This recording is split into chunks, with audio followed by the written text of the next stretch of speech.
Mayfield rifles, touchdown, Landry.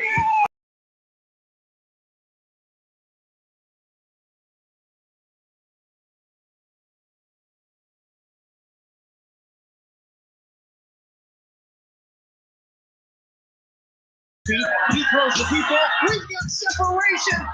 Downfield by himself. Peoples Jones. Goodbye.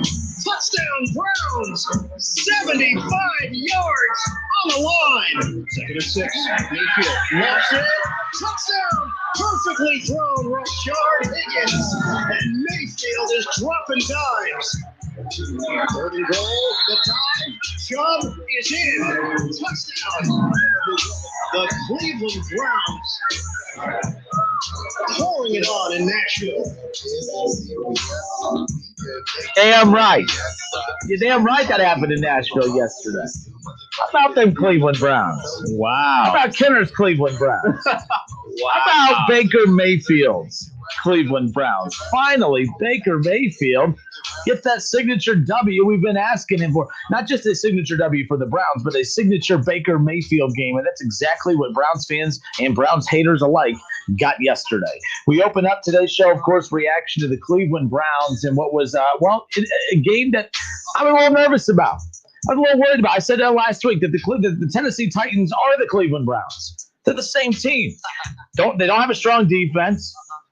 Really good run game. That's right. Capable quarterbacks. They're well coached. They are the same team.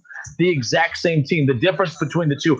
We've seen the only thing that elevates both the Browns and the Titans is what they get at quarterback. When Ryan Tannehill is average, the Titans are average.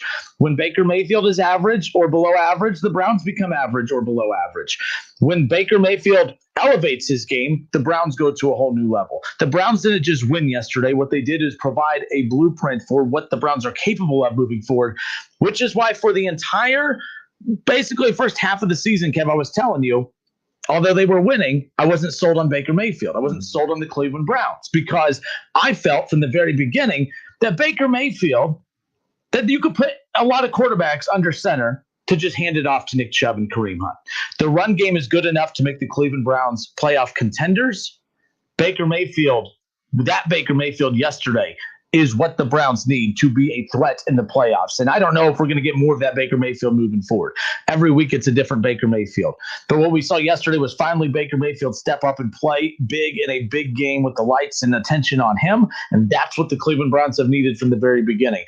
I feel really good. Look, the Titans are not a Super Bowl team, Kevin. They didn't knock out. They didn't go and punch one of the three best teams in the NFL in the mouth yesterday, but they took a quality team that everyone said they didn't have a shot against, and they dominated them. Now, you look at that final score, that's what the focus is, by the way. The second half comeback by the Tennessee Titans. Give me a break.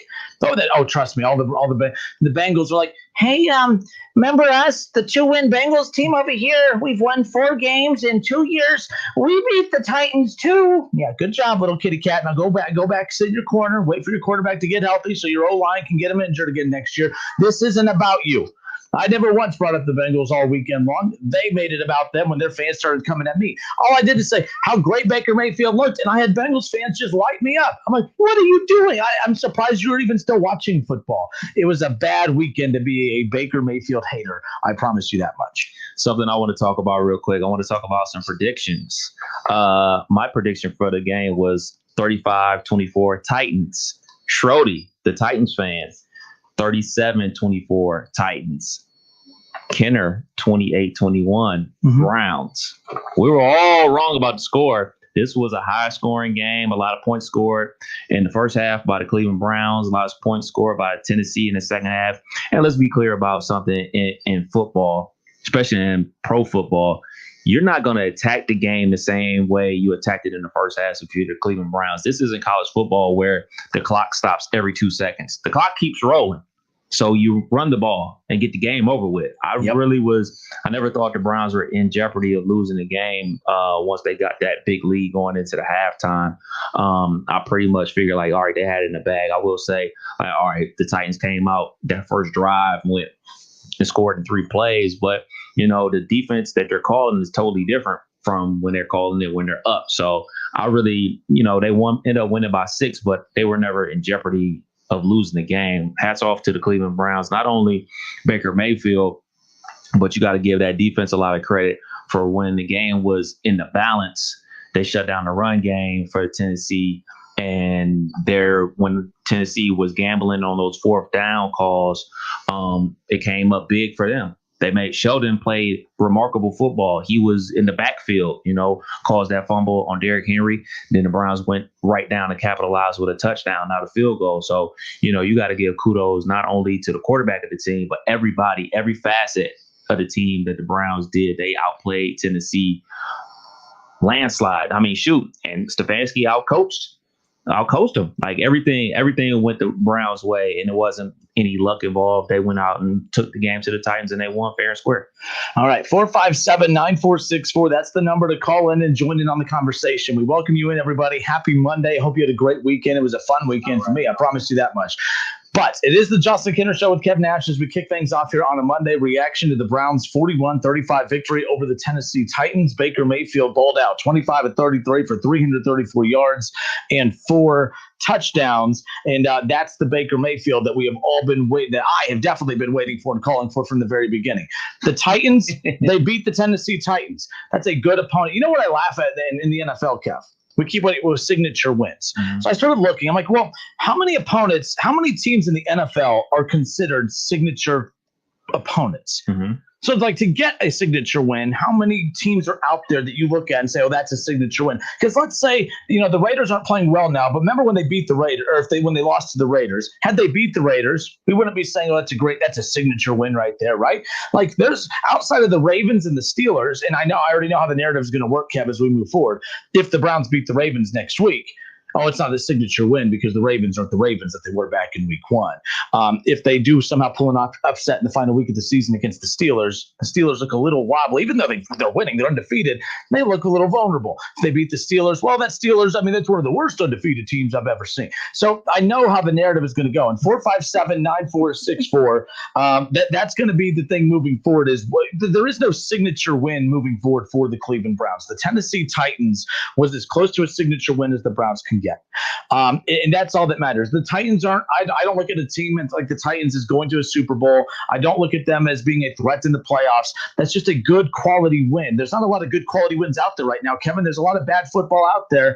And that's the thing. The Browns right now are doing what a lot of teams can't do, and that's put on these long winning streaks. The Browns are doing what they're supposed to do. They are beating the teams that they are supposed to. I told everybody last week, when the Jaguars started making their comeback against the Browns, everyone was like, oh, you're talking too soon. You're talking too soon, that they don't have the game in the bag. A year ago, the Cleveland Browns lose games that they're not supposed to. A year ago, the Cleveland Browns found ways to lose a game.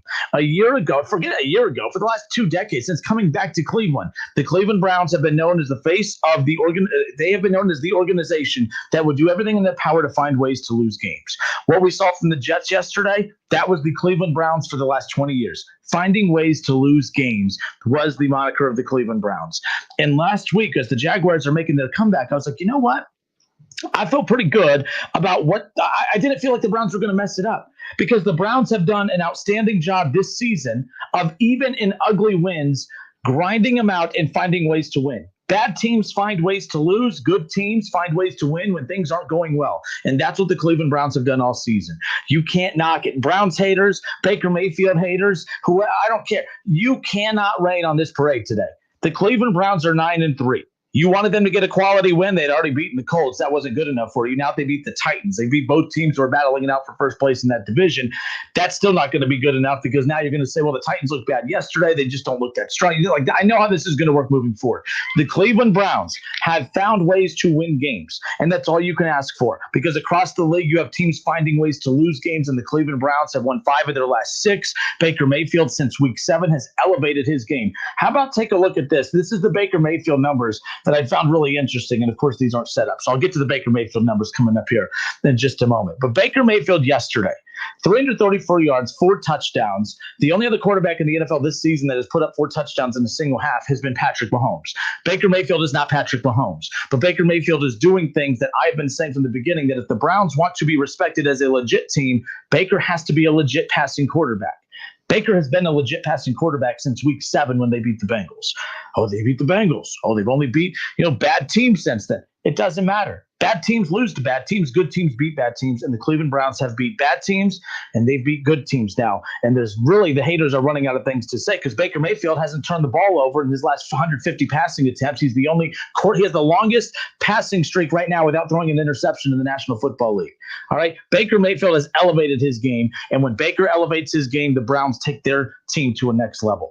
With the run game, the Browns are playoff contenders. With Baker Mayfield's game from yesterday, they are a threat in the playoffs, and that's all that matters, Kev.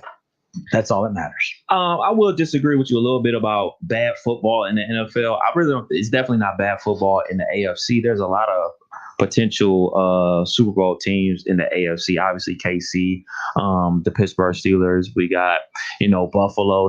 That's right there. I think there's still a lot of good wins, opportunities for the Browns to get some good wins. They already got good wins. Yesterday, they already beat the Colts as well. Shoot, they got the Ravens next week. I would still view that as a good win, especially if they're about to get Lamar Jackson back and everything like that. But that's how the NFL is. The NFL is a league where, any team can beat any team. You look at the Raiders yesterday, they're teetering on borderline playoff team, and they were about to lose to the and whatever Jets. They needed basically a blown coverage to win yesterday, but that's how the league is. You look at the champs last night, they're on Sunday Night Football. Everybody expects that game to be a blowout, but Denver Broncos are right there. So when people talk about oh man, this Pittsburgh Steelers team is the worst 11-0 team we ever seen, look at these scores of these games. These games are tight. All these games are tight. All these scores are tight, right down to the wire. Shoot, you look at the Lions game yesterday versus the Bears. They needed a fumble on the 12-yard line to win the game. So the NFL, these games are always a touchdown apart. That's why Vegas makes a ton of money, because people view these other teams like, oh man, you should blow them out. You should blow them out. They should be winning by 3 touchdowns. And then you go bet it at your local bookie and they clean up on you. Most of the games in the NFL are within a touchdown, no matter who the team is.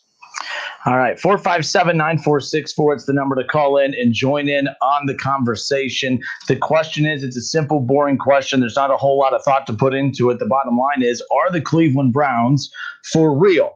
I said the last couple of weeks I was having fun and enjoying watching the Cleveland Browns win football games. I was having a blast watching them win football games. But what I wanted to see was the Browns beat a good quality team.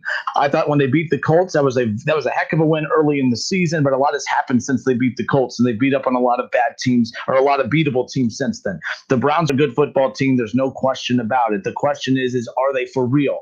I was hesitant to say that they were for real until I got to see them play the Titans over the weekend. The reason is regardless of your opinion about the Titans are the quality of team you're going to see in the playoffs. I don't think the gap between Buffalo and Tennessee is that big. I don't believe the gap between Buffalo and the Browns is that big.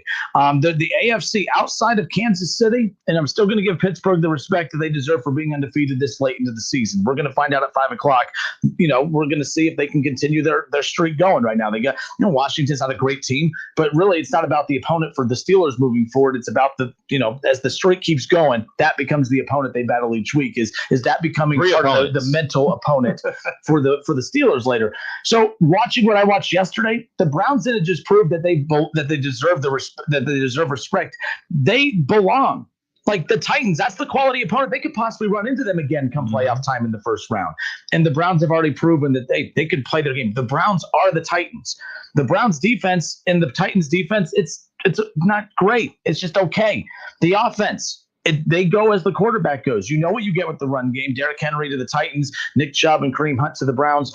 That's why those teams have a shot every week. The Titans have a shot every week, regardless of who they play, because of the running game. Same thing for the Browns. But what's going to elevate the Titans and the Browns is quarterback play. And Baker elevated his game to a level yesterday that we've been waiting to see him do more consistently. Ryan Tannehill did not. That's why the Browns won yesterday, point blank. Let's go to the phones. We got Jerry. Jerry, how are you, sir?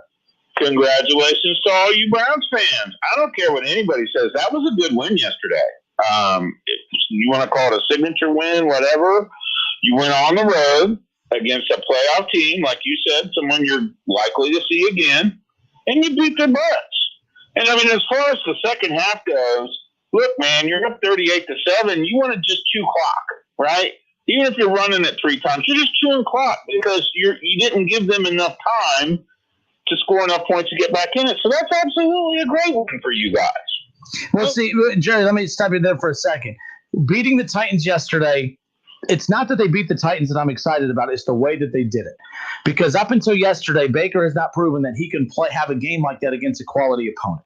And I'm going to go to the Facebook feed real quick with you on the air, Jerry. Doug Toby says, it's a good thing you weren't a general manager, Kinner, because 6 or 7 weeks ago, you were shopping Baker Mayfield. You might have amnesia about that. We might have to ask Kev. He'll probably remember. I remember it, and I just opened up the show, Kev. I looked right at you. I said at the beginning of the season, I had doubts about Baker Mayfield because I feel like the run game is good enough to make the Browns a playoff contender. If you have a good run game, every team has a shot. But the difference is you look at the teams that have a shot to win the Super Bowl, they all have great quarterback play. If you don't have great quarterback play, you're not in that conversation. So, yes, about a month and a half ago, I was preaching that, if the Falcons are looking to move on from Matt Ryan, the Browns really need to seriously consider it because if you can't win with Baker Mayfield dropping back 30-plus times a game to give you a shot, then I'm not confident in the Browns no matter how many wins they have this season come playoff time. But what I saw yesterday, that's the type of play from Baker Mayfield that'll win you playoff games. So yes, I'm acknowledging I said that weeks ago, and I'm not backing away from that. Baker Mayfield improved his game. Now my stance has changed. It's how you do it. Well, let's give credit to your head coach, who is the coach of the year, who is putting in a game plan that is better suited to Baker. What's he not doing? He's not going 4 wide, right? He's not putting Baker in the shotgun. He's putting him under center, and you're running play action, right? And he's getting a deep drop, and the defense is sucking up, and you're getting big plays over the top, right? That's your coach putting your team and your player into situations where he can succeed, right? So I think your coach deserves a ton of credit here.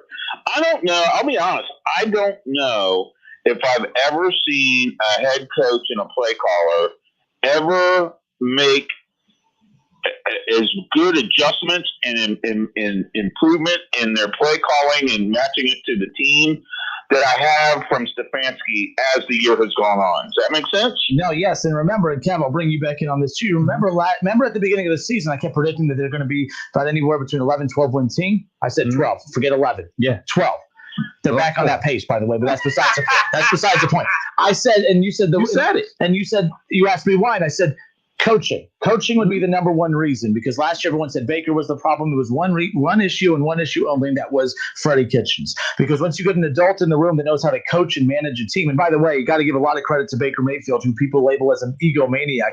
Kev, there's not a lot of quarterbacks who play a certain way that would be willing to accept a role that would put them in the back seat a little bit. Baker Mayfield has accepted a role that he is not going to have a big thumbprint on his team's success this year, but he's proving that when he's called upon, he can do it. There's a lot to be said about that too, but Kevin Stefanski is why this team is also where they are at. They left a lot of wins on the table last year because they did not have good quality coaching. Jerry, you're right. I don't say that often, but yes, coaching is the number one. This talent was here a year ago, more so now, but Jerry, the biggest thing is coaching. That's the biggest difference between the Browns of 19 and the Browns of 20. Me too. One more point, and then I got a question for you, and then I'll make go. It quick. So OBJ, is the fact that OBJ not on the field, is that helping this situation, do you think? Possibly. I think he's not forcing it to him. I don't think he was forcing it to him to start the season. I think that right now what you're seeing is just a team that's getting better. I mean, right now we're playing in December. You want to be playing your best football right now. The Browns are a much better offense now than what they were in this when the season started. The Browns were winning games with OBJ. They've won games without OBJ, and they've continued to get better each week. I think he makes it a little simpler in regards to Kevin Stefanski and Baker Mayfield aren't worried about calling plays to get OBJ enough touches to keep him happy, and Baker's not constantly trying to find OBJ out on the field. Right. OBJ, he should not be labeled. If they move on from him, he should not be labeled with bad mojo here because it's not his fault here. This team just seems to kind of run better without him. But I think that if you plug him into next year with an experienced Baker Mayfield now, I think that things will kind of go more smoothly. So maybe. And my last question, and I'll let you go. Okay. So you guys have to decide this year. Are you giving him the 6-year option at $25+ million a year?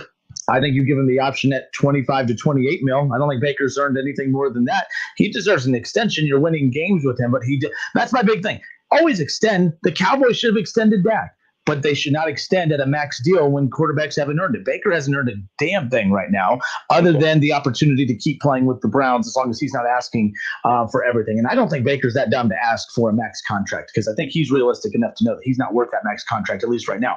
But let's say they win out this season and they win a playoff game or two, all of a sudden we're talking about something much different. Not just winning because the running game's carrying you to wins and you're throwing the ball 20 times for 195 yards. I mean, 280 plus, limited interceptions, because it's not unrealistic to say zero, limited interceptions, and actually throwing touchdowns and being a part of the team's winning formula. But well, you got three more good defenses to go for the rest of this year in Baltimore, the Giants, and Pittsburgh. So he's going to have plenty of opportunity to keep the momentum going. Absolutely. Jerry, thanks for the comment. Appreciate it. All right, 457-9464. Thoughts on any of what we just discussed? Right? One thing about Baker, I've always said this since we've been on the show talking about him, is this is a show me season. I know everybody's very reactionary and we're so week to week, but I've been saying season, show me throughout an entire season. So I wouldn't jump off the ledge when he was in the wind tunnel games, not throwing any touchdowns, saying, oh, he's not the guy. Or the Steelers game where he threw a pick six on his first pass, I wasn't saying, oh, he's not the guy. And I'm not going to say he's the guy after the Bengals game. And I'm not going to say he's the guy after this game versus Tennessee Titans. I agree with you. I think that the organization has said, like, you have to show me throughout a whole entire year and we'll reevaluate at the end of the year. And probably at the end of the year, you'll come down to a situation where Baker's probably, he's going to probably bet on himself. Like, he seems like that type of guy that has all the self-confidence in the world that he can overcome everything and play to, maximum potential. And so I wouldn't see anything wrong with him betting on himself. So getting like a franchise tag next year and then try to go for the big bucks the year after that. So that's how I view it. I view it as a situation as, we're going to reevaluate after the season. The season is not done. The Browns are in prime position to make the playoffs. That 9 and what are they at now? This 9-3, sitting at 9-3, second in the AFC North, in prime position for a playoff spot and to make a playoff run. All right, let's go back to the phones. 457-9464. Who we have, Kev? Charlie. Charlie, what's up, man? How are you? Welcome in. What's going on, Justin? It's a great day to be me right now. It's a bad day to be a Baker hater. What's up? Oh, yeah. Bring it. Bring it. Oh, no. I told you about a week or so ago after Joe went down, I'm done with the trash talk. But, man, I got it. I'm going to be straight up with you about the Cleveland Browns right now. Be straight up. I think Stefanski is coach of the year. Oh, Charlie, when you come in and agree, it's boring. God, you're boring me now. Well, sometimes I don't want you to think. I just don't want you to think that I'm just always going to give you a hard time. Fair enough. No, okay. Then I'll take back my comment. We'll restart. We got Charlie and Dayton with us. Charlie, welcome in, man. How are you? We're restarting. All right. No, Kevin Stefanski's been fantastic. I mean, I think, right now all eyes are on Baker. It wasn't about what Kevin Stefanski did with the Browns. I think the front office wanted to see how was he going to come in and coach up their number one pick from a few years ago. He's done about as good a job as any new coach around the league handling a new young quarterback like that. You know what's so crazy is, as good as he is, the guy he's up against for coach of the year is freaking Bill Belichick, man. I mean, Bill Belichick? Just like that hanging 45 on Chargers. But anyway, that trick play you guys ran with that offensive lineman for the touchdown, that's my favorite play of the year. That was the trickiest of trick plays. That was awesome. And that's the kind of stuff you guys can do. And Pittsburgh is like the kings of running like sneaky little trick plays. You got to have them in your playbook. And so to see Cleveland kind of doing that stuff, I think what's going on right now is the slow rebuild of Baker Mayfield's confidence, because it seemed like they kind of just let him cut it loose a little bit yesterday. And man, I saw it against. Charlie, keep in mind too, I'm glad you brought that up, because that terrified, like yesterday, Baker's game yesterday terrifies me, because the thing is Baker's capable of that. But Baker, I'd be seeing, this is where people are going to get annoyed with me. I was calling at the beginning that, hey, we need to see more of that. And now I'm afraid to see too much of that moving forward. They still need to make sure the run is the central focus of that offense. The reason Baker could do what he did yesterday is because all the attention was focused on the run. The play action was there yesterday. If Baker goes out and tries to Patrick Mahomes, the Ravens defense next week, the Browns are in trouble. They need to make sure that they don't get too, like they're excited, they have momentum going, that they don't try to unleash Baker on the Ravens. They need to slowly unleash Baker on the Ravens and let the run game still be the focus, right, Kev? Like, it's kind of like in basketball. That's on coach. That's on the coach, No, that's what I'm saying is I hope Baker not out here drawing up plays in the sand himself. He's getting it radioed into his head, say, hey, we're going to run counter right, counter left, or we're going to play action, whatever pass. He's running the plays that are called. He ain't out here Aaron Rodgers drawing up plays in the dirt, calling the offensive line at scrimmage. You know what I'm saying? He's not calling lines at the game. You know, he's running the offense that he's told to, and he's executing that, and he's getting victories, and that's the most important thing. Yeah, I just wonder if after all is said and done, and I think the last caller might have touched on it, is the line going to forever be when Odell Beckham went out for the year? Like, is it from here on out, like, the Browns have established their identity? And they should, like, when the fact that you guys have two stud running backs and you just pound the ball, that to me, that's the Browns. Like, my whole life, it just feels right. Like, doesn't that feel right to you? You're in the black and blue division. Well, the identity needs to be the run game. Yeah, I agree with you. Like, and even the Ravens. That's why Lamar Jackson. Like when the Ravens went to that finesse team last year, it's weird tuning into a Ravens game to watch a finesse offense. You're used to seeing that ground and pound. Same thing with the Steelers. Steelers have been the best at finding the balance between both the ground and pound and being able to beat you over the top. But no, you're right. So I think that the Browns need to continue to stick to their identity of being a running team. But what Baker proved yesterday is that, hey, we're going to remain a running team. But I needed to see that from Baker yesterday to know that when push comes to shove, come tight game situations and playoffs against good teams, that he's capable of doing that. And he did that yesterday. It doesn't mean that it eradicates all the failures that he's had up until this point, but you like to see him moving in maybe you don't, but I like to see him moving in the right direction. So we shall see. So, well, and last thing, man, being a Bengals fan and those 5 years we went to the playoffs in a row, we never had that moment, I thought, where we kind of got over the hump, even though we went to the playoffs. And I think Cleveland's really got that opportunity right now, man. And with Pittsburgh not being able to really run the ball consistently, I think they got a shot, man. And I mean, they're definitely going to the playoffs. And you're probably going to be playing Tennessee. So, it's on the up and up, man. Hey, good for you. All right, man. Good hearing from you. We'll talk later. All right, we'll see you. How about Charlie? How about that? See, by the way, you feel good. I was thinking yesterday, of everything possible. That they were going to say about Baker's game yesterday. Because I will never forget, my blood pressure was boiling after the Bengals win, which wasn't a big win. It was just a big performance from Baker that year. I couldn't even enjoy it without everyone crapping all over Baker. Oh, it's only the Bengals. I'm like, no. I don't want to hear that. Yesterday, I felt pretty good about it. So there's that. Now, keep in mind earlier I was talking about the numbers for Baker Mayfield. And when you look at, everything that he has done up until this point, like I keep feeling like Baker has struggled throughout this last month and a half. But when you look at what he's been able to accomplish, Kevin, how about this? This is from ESPN's Jake Trotter. Since week 7, that matchup against the Bengals, Baker Mayfield ranks 3rd in the NFL in yards per passing attempt, trailing only Deshaun Watson and Patrick Mahomes. Baker is 6th in QBR during that stretch, and the Browns are 5-1. Since the interception against Cincinnati, remember that play that OBJ was injured on? Mm-hmm. And that pick wasn't even Baker's fault. That was like kind of, bobbled all over the place. Baker Mayfield has 11 touchdowns and 0 interceptions. We're heading into week 14. He has not thrown an interception in 7 weeks, in more than a month and a half. Baker Mayfield, outside of last year, Jameis Winston, the next big guy that everyone made a joke about with the turnovers was Baker Mayfield. Mm-hmm. He had that fumble yesterday, which was crucial. I'm not going to sit there and ignore that. That was bad, and I was so bummed because I'm like, he's had such a masterful game. Of course, I was waiting for people to jump on that. But you're right though. Like I was like happy they had that big lead at the half, but I'm like, man, the problem is like the Browns aren't going to come out with that same intensity in the second half of the first, just because natural instinct is it's tough to come out as intense in the second half as the first when you're up by an entire game's worth amount of points and touchdowns. So, yeah, I knew it was going to be a little bit dicey. Like that don't happen in the NFL, man. The clock keeps running. The clock keeps running on the first down. In college football, it stops. It stops every time you sneeze. It stops. So comebacks can happen in college football. Comebacks like that big of a league, it's not happening in the NFL, man. Like I was never in jeopardy of losing that game. They had that, man. Once at halftime, that big of a lead, 31 points. Yeah. Not happening. All right, folks, it's the Justin Kinner Show with Kev Nash. Send you out with a couple Facebook posts here, and we'll get back to your calls on the other side. Reggie George, says, go Browns. He said, Kev, I still want my beer.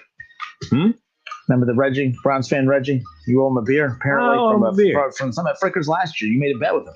Did I? Trey Green on Facebook says the Browns are getting it done. Just wait until we get some snow, real football weather. Well, some of the worst games for the Browns as of late, even though they resulted in wins, offense was stagnant during some of those cold weather games. That was, led to average play on both sides of the ball. David Shaw says that you are actually being humble about the Browns today. The Titans are one of the hottest teams in the NFL. I give the Browns credit, including Baker. Look. There was just a big win yesterday. It was a huge win. Now, if they had knocked off a team like the Packers or the Chiefs, I would be even more obnoxious than what I normally am. But that's still a huge win. There's not a lot of big, of good winning teams on the Browns' schedule. They finally took care of business yesterday for the first time since the Colts. They have another opportunity against the Ravens next week. The Steelers not too far off in the distance. And how about the Giants all of a sudden turning it on, Kev? Yeah, man. Here as of late. So keep that in mind, too. I think that's going to be something interesting. Tyler Shorty says, so if the Titans win out, they're back to being a contender. Just that you lose a game doesn't mean no. Schrody, I've been consistent from the very beginning. There he is. Ryan Tannehill is why the Titans are not a Super Bowl contender. I said the Browns and the Titans are the same team. The running game for the Titans and the running game for the Browns are what makes both of those teams playoff contenders. What is going to make both of those teams a threat in the playoffs is going to be quarterback play. And I don't have faith in Ryan Tannehill. And up until yesterday, I was a little bit hesitant on Baker Mayfield. Baker's going to have more of those games, but the first step is at least proving you can do that in those big situations. Chad Penrod says Baker Mayfield with the little clapping emojis. Baker Mayfield kind of winning back some fans, so that's a good thing. Chad also says, for the record, I think there's a 99% chance the Chiefs run it back, but the Browns are 100% for real and are the third or fourth best team in the AFC, depending on the Bills. And the Bills is who I have my eye on. They have a big one tonight against the Niners. So we shall say I'm a big Niners fan tonight, by the way. All right, folks, we'll be back in a moment. 457-9464. That's the number to call in and join in on the conversation. Kev Nash, Justin Kinner. We will be back in a moment on 1410 ESPN Radio. Go Browns. And when I woke up this morning, I was feeling pretty dangerous. It's the Justin Kinner Show with Kev Nash on 1410 ESPN Radio. ESPN 1410 Wing AM weather. This afternoon will be partly cloudy with a high near 35. Tonight's also going to be partly cloudy with a low around 24. And tomorrow will be partly cloudy with a high near 42. I'm Pete Spivak for 1410 ESPN Radio. Weather is brought to you by Cullet Propane. 98% of their customers recommend Cullet. If you wouldn't recommend your current supplier, check them out at culletpropane.com. All those mouths to feed. So many different cravings. In a world filled with endless dinner options, lives a family ravaged by hunger. The answer lies with one man. No, not just a man, a king, a pizza king. Get a large Casano's Deluxe Pizza for $15.99 or a large pepperoni for just $12.99. Call 294-KING and see for yourself why the proof is in the taste. Pizza King. Hey, what do you want to da-da-da? I don't know. What do y'all think we should da-da-da? Well, what have we done yesterday? Yesterday. All the dolls feel like the same doll these days. I know. Like, is today Monday or Tuesday? Today is Thursday. Oh, no, I forgot to call my mom on her birthday. Oh, no. No. These days, nothing is normal and everything is weird. But you could still save big when you switch to Progressive. That won't change. Not today or any day. Quote today at Progressive.com. Progressive Casualty Insurance Company and affiliates. Just close your eyes. Boo, you already got me an iPhone SE from Cricket. Okay. Open. A caribou. It's a reindeer, dear. In North America, it's called a caribou, boo. No way. Well, I love my new iPhone SE and my new caribou. What's it mean? It's caribou. Get the iPhone SE for $49.99 when you switch. Smile. You're on Cricket. Ends 1/7/21. Excludes upgrades and AT&T ports. Limit 2 phones per customer. Activation fee $25 per line and additional one-time fees. $4 customer assistance fee may apply subject to change. Mary's Bistro delivery business is bustling and ready to burst. Orders 34, 35, and 36 are up. Who's handling these? Hello, Mary's Bistro, now delivering. It's time to hire. I need Indeed. Indeed you do. The moment you sponsor a job on Indeed, you get a short list of quality candidates from our resume database. Indeed delivers 2.5 times more hires than the other branded job sites combined, according to Breezy HR 2019. Visit Indeed.com/credit and get a $75 credit for your first job post. Terms and conditions apply. The holidays mean the kitchen is getting a lot of love right now, and those stainless steel surfaces are feeling a lot too, with smudges and fingerprints. Give your kitchen a gift of its own from Lowe's with stainless steel kitchen appliances from Whirlpool that are fingerprint and smudge resistant. Less time cleaning means more time together in everyone's favorite hangout spot. A gift for your kitchen brings joy to all. Find gifts and deals all season long at Lowe's. Home for the holidays. Offer valid on select appliances. See store for details. U.S. only. Day falls with bells of holly, la la la la la la la. Spread a little holiday cheer this season and carol for a cause with TJ Maxx, Marshalls, Home Goods, and Sierra. Every time someone records a carol on Instagram Reels with the hashtag Carol for a Cause, TJ Maxx, Marshalls, Home Goods, and Sierra will donate $10 to Feeding America, up to $1 million. So break out those reindeer antlers and do something good with hashtag Carol for a Cause. For more information, visit letscarolforacause.com. Ever wonder just how far an extra mile really goes? Drive a Mercedes-Benz van and find out. Start with a network of over 250 authorized dealerships backed by a sales force ready to help you with everything from customization to service on vans like the Mercedes-Benz Sprinter that's tailored to your lifestyle, with options like blind spot assist and MBUX voice command for spoken directions, weather, and more.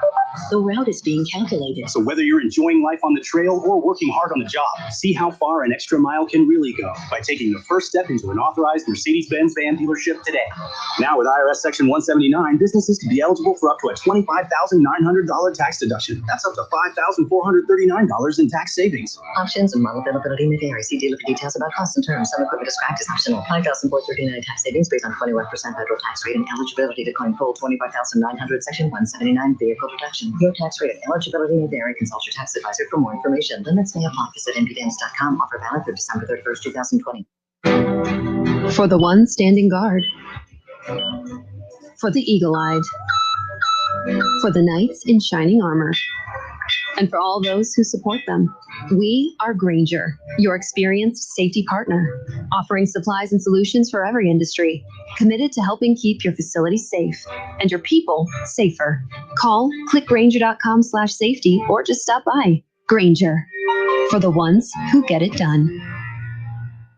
Napa know-how. Right now, get a 5-quart jug of Napa full synthetic motor oil and a platinum filter for just $22.98.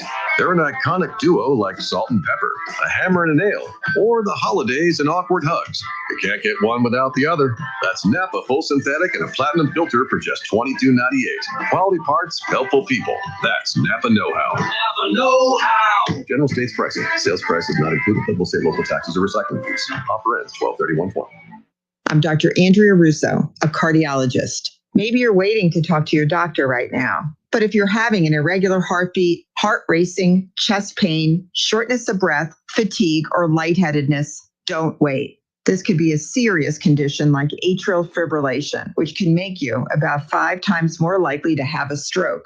If you're having these symptoms, don't wait. Talk to a doctor by phone, online, or in person. Brought to you by Bristol Myers Squibb and Pfizer. Allstate now has deeper savings, and deeper savings require deep thoughts and a deep voice, like mine. Save for being a new customer. Save more for adding driveways, and save even more for driving safely.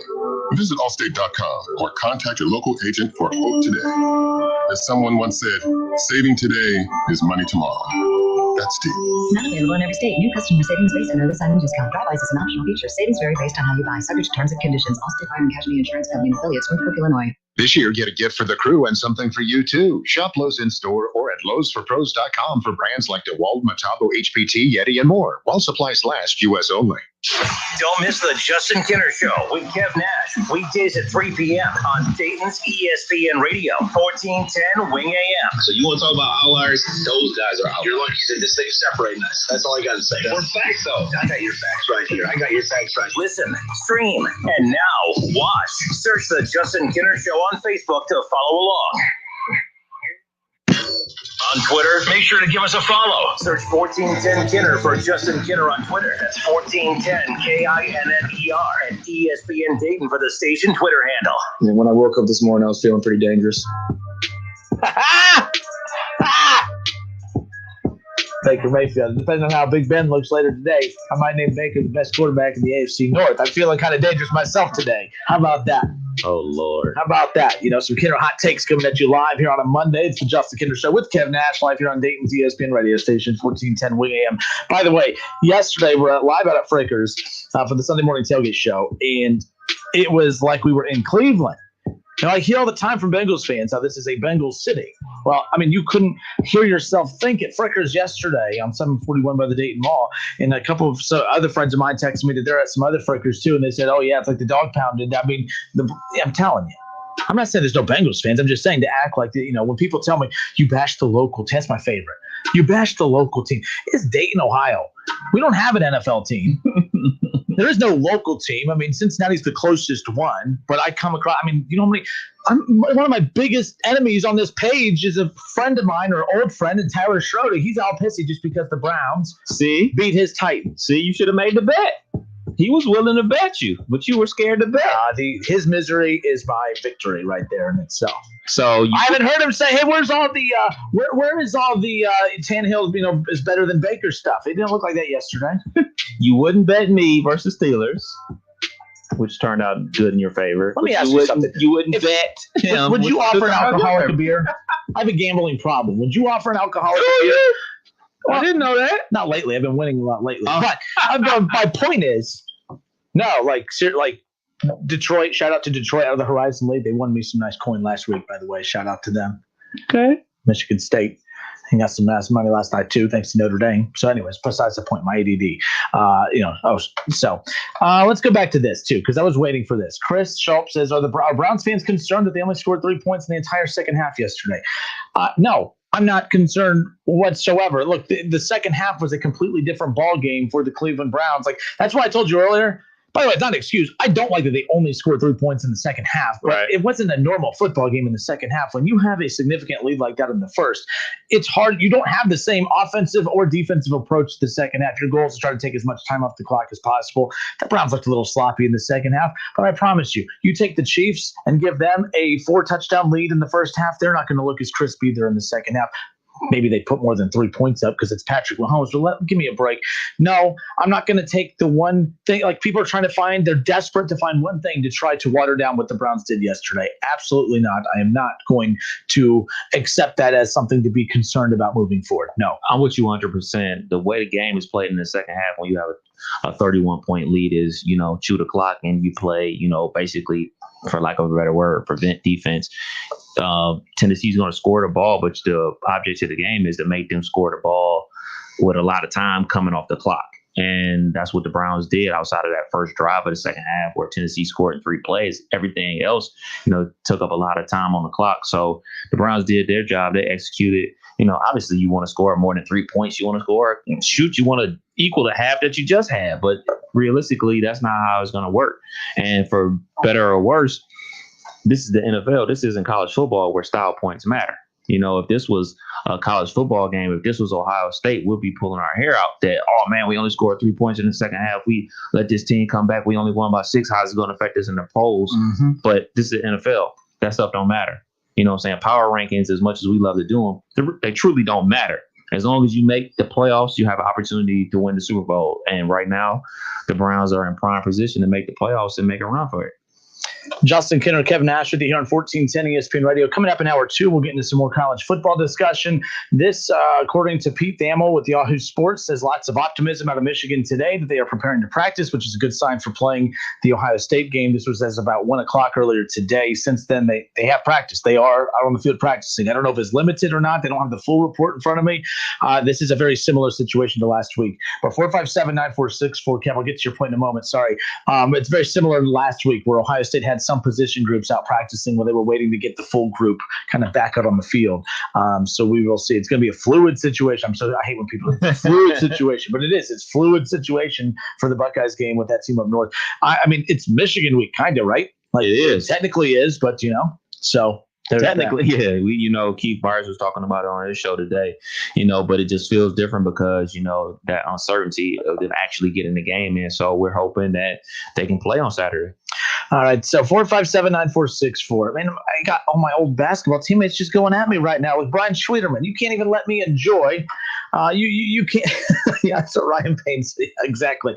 Ryan Schwederman says the Bengals beat the Titans too. Yes, they did. Yes, they did. They upset the Titans. The Browns didn't upset the Titans. Transitive property's not working today? I don't do the transitive property. You are a fibber. That's not true, because if that's the case, I would have been arguing how much better. Oh, okay, so I see what you're saying. No.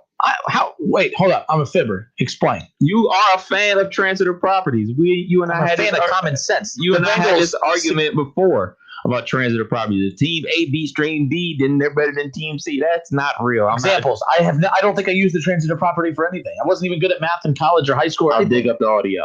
See, because you don't have examples. You can't sit there and I'll dig up the audio. Because apparently, you made it sound as if there was an example that has just been weighing so heavily on you that you had it ready, like receipts. You had this receipt. You don't have receipts. You see this machine right here? It records everything we say. Not every time. Sometimes the internet's down. Sometimes, nothing works in this damn place. So I highly doubt that you can go back and find it. Touche. So I'm just saying, but I'm sure. Aye. All right. Tyler Shorty says, Titans, Browns in the playoffs. I'm ready for it. I'm telling you right now, like the AFC playoffs are going to be fantastic until the Browns lose, and then I'm going to check out and then move on to basketball season. But until then, DoorDash Ray, what is up, my friend? How are you, sir? Woo, how about the Browns? How about the Cleveland Browns, man? How about your Raiders getting lucky yesterday? Lucky. Greg Williams got fired right I saw that. The Cleveland Browns, Well, yeah, but the first two downs right there, they had everybody back. They were covering like they should have done. And trust me, my wife and I are both thinking, oh, my God, we're going to win this game. They have one person, no deep safety, man. How awesome was that? But no, listen, as a Browns fan, Justin, you hoot, you holler. Man, you have a good time with this because as a Raider fan and as Browns fans know, it's been a long time since we've been in this position. So I know you got the Ravens coming up, dude, but don't prep that. Don't worry about it. Hopefully we're both going to get in these playoffs this year. And like you just said, AFC playoffs are going to be an adventure this year, man. And I'm loving every minute of it. And I would never normally tell a Browns fan, hey, good job. But look, I'm just on board with you guys this year because I know how it feels to having losing team year after year after year. Let's enjoy this ride. Let's have fun with it. And I'm pulling for you guys. I really am. Now, you guys are making it hard today. I've been taking shots at you guys before you even get any word out. And then you guys say nice things about the Browns. Can you tell you could tell I'm a Browns fan. I'm always on the defensive because poor Charlie called in earlier to actually say something positive about the Browns. And I made sure to take a right and a left hook towards him. And then he was saying nice things. We had to reset the call. So I take back my Raiders jab at you. That wasn't a lucky win. That was a good quality win. So we're starting over. Good job. Here's the thing, though. You got the Ravens. We have the Colts coming up this week. And both these games are huge for us. So we'll see how good we are. You know what I mean? Oh, yeah. I think we're going to be just fine, but let's not get too excited. But, hey, let's have fun with this because I'm excited just about these wins and how we're stacking them up. Past years, look, we're lucky to win 4 or 5 games. This year, I'm just having fun. So I'm on board with you guys. I'm pulling for you this week. Love you guys. And have a good day. We'll talk to you later. DoorDash Right. Take care, buddy. Appreciate the call. 457-9464. All right, I'm going to try and be calmer headed now. Yeah, man. People being nice to you. You can't I'm even not used to it. You can't even accept it. I told you before, when people come up to me out and about and say nice things to me. Like it's like I'm almost like wanting people to come and say, oh, I hate you. I hate your show. You do. Thank you. But it makes me happy for some reason. But then when people come up and say, man, I love the show. You know what I always say? Oh, I'm sorry. Like, I don't know what I'm supposed to say. I'm not used to people saying nice things about me. Today, some guy said today, because he didn't like where, and we're going to get to our college football playoff polls in a moment. I had the Bearcats too low on my top 10, apparently, because this guy right away, oh, you're the worst. He said I'm the worst, and he said that something about me looking like Santa's elf. And I'm like, oh, a short joke. How original. I told him I was overweight. Make sure to get the fat joke in next time, too. I mean, my goodness. And, it is what it is, bottom line, but I'm just saying. People get so angry about that stuff. Who we got up next? We got Reggie. Browns fan Reggie. Reggie, what's up, man? All right, go Browns. Go Browns. See, I like that. A little bit more. You said it with your chest this week. I like it. Lots of confidence. It's just oozing out of you. I like it. All right, so first of all, I'm going to go ahead and get this off my chest now. Yeah, that bet was from last year. Okay. To make this easier, you can just forward me like $10 and I'll just call it a deal and I'll just buy the beer. That just ended like that. You want to just go with that? I'm trying to remember what the bet was because I'm not like the big gambling person. See, he couldn't remember either. He can't remember. I definitely got you once the world opens back up and everything like that. I got you. What we drinking on? It is Bud Light. Bud Light. See, I can't even remember what you drink, dog. Yeah. Bengals-Browns game from last year. Got it. So that, but then also, yesterday's game, I was sitting here, I was hyped, watching everything Baker was doing. He was doing smart plays and everything. They kind of stopped the running game a little bit, but it kind of sort of picked up. But I look at it to where defense was okay. Could be a little bit better. Myles Garrett is coming back, but he did get a sack yesterday. A lot of teams, I told y'all guys, this team is a sleeper team. Especially when it comes to the playoffs. Well, when they've been winning by like 10-7 and stuff, they've been a very sleeper team. They've been boring to watch the last couple of years. Yeah, they were finally exciting a couple weeks in a row. But here's the thing about this team. Come the playoffs, they're going to be that sleeper team. Depending on who they get, they're going to be very quiet and sneak their way through. Mm-hmm. And a lot of people going to be shocked and surprised about that because, one, we're about to end that longest drought at 18 years. And then second of all, like you said earlier, that Frickers, that Frickers there, we've been changing it to a Browns location. For the longest, it's all been Bengals and everything like that, but that's a Browns location now. You might have a few other teams here and there, but that's a Browns location now. I'm with you. You look at it to where either myself, Steve, are there or whatnot. Oh, Reggie, real quick, I got to interrupt you because a typical Bengals fan here. I mean, just typical. I mean, my goodness. Chris Sharp, come the playoffs, the Browns will be one and done. This is the same guy a year ago. They won't win anything with Baker Mayfield. Now they're winning games. Now they're in the playoffs.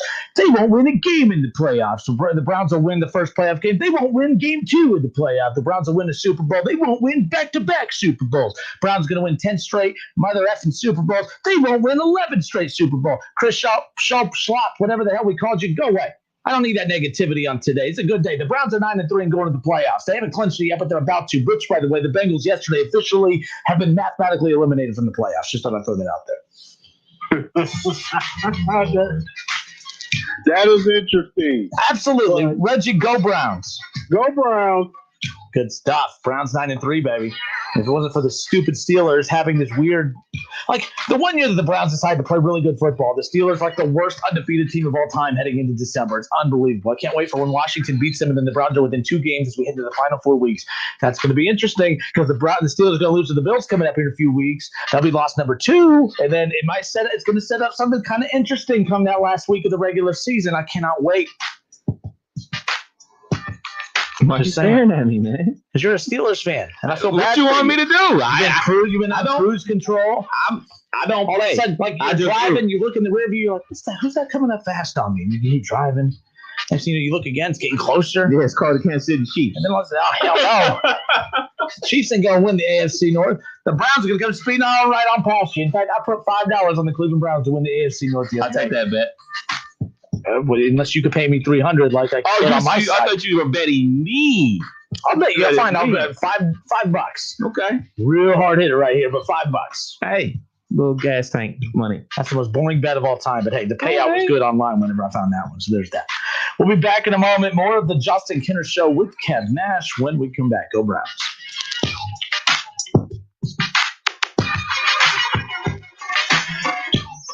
Merry Christmas. It's the Justin Kinner Show with Kev Nash, right here on ESPN 1410 Wing AM.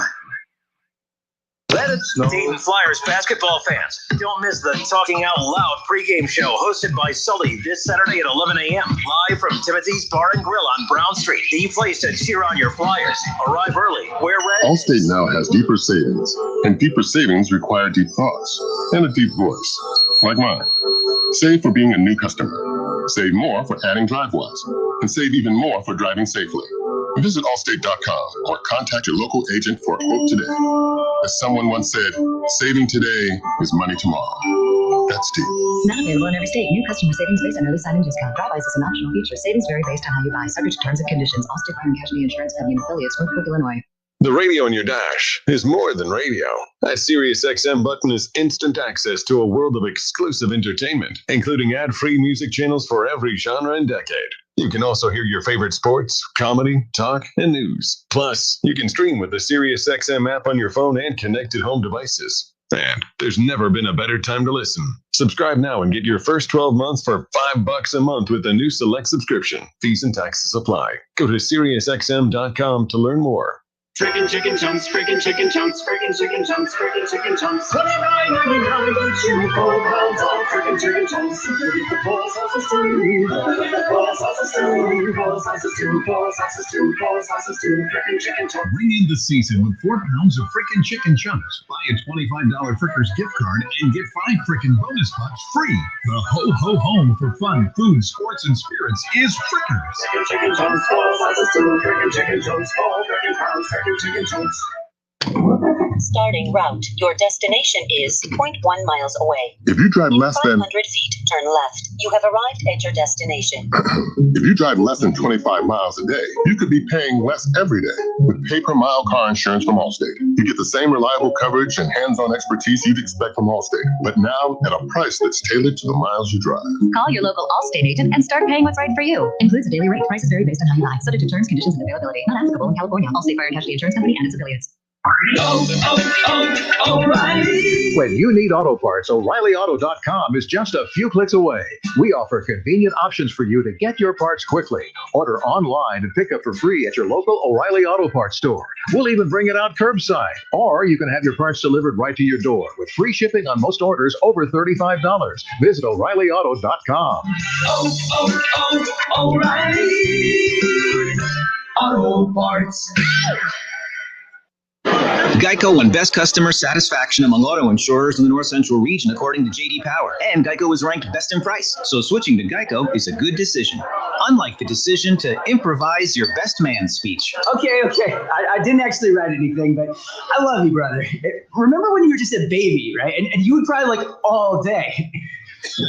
And you couldn't even talk. Geico, a decision you can feel good about. For J.D. Power 2020 award information, visit geico.com/JD Power. Get in the zone, AutoZone. Welcome to AutoZone. Dealing with battery problems? We can help you out and get you ready for the colder weather ahead. Let's start with a free battery test. If you just need a free charge, we can help with that too. And if it's time for a new battery, we've got replacement batteries that fit your needs, starting at just $79.99. That's what makes us America's #1 battery destination. Claim based on data from the NPD Group 2019. Get in the zone, AutoZone.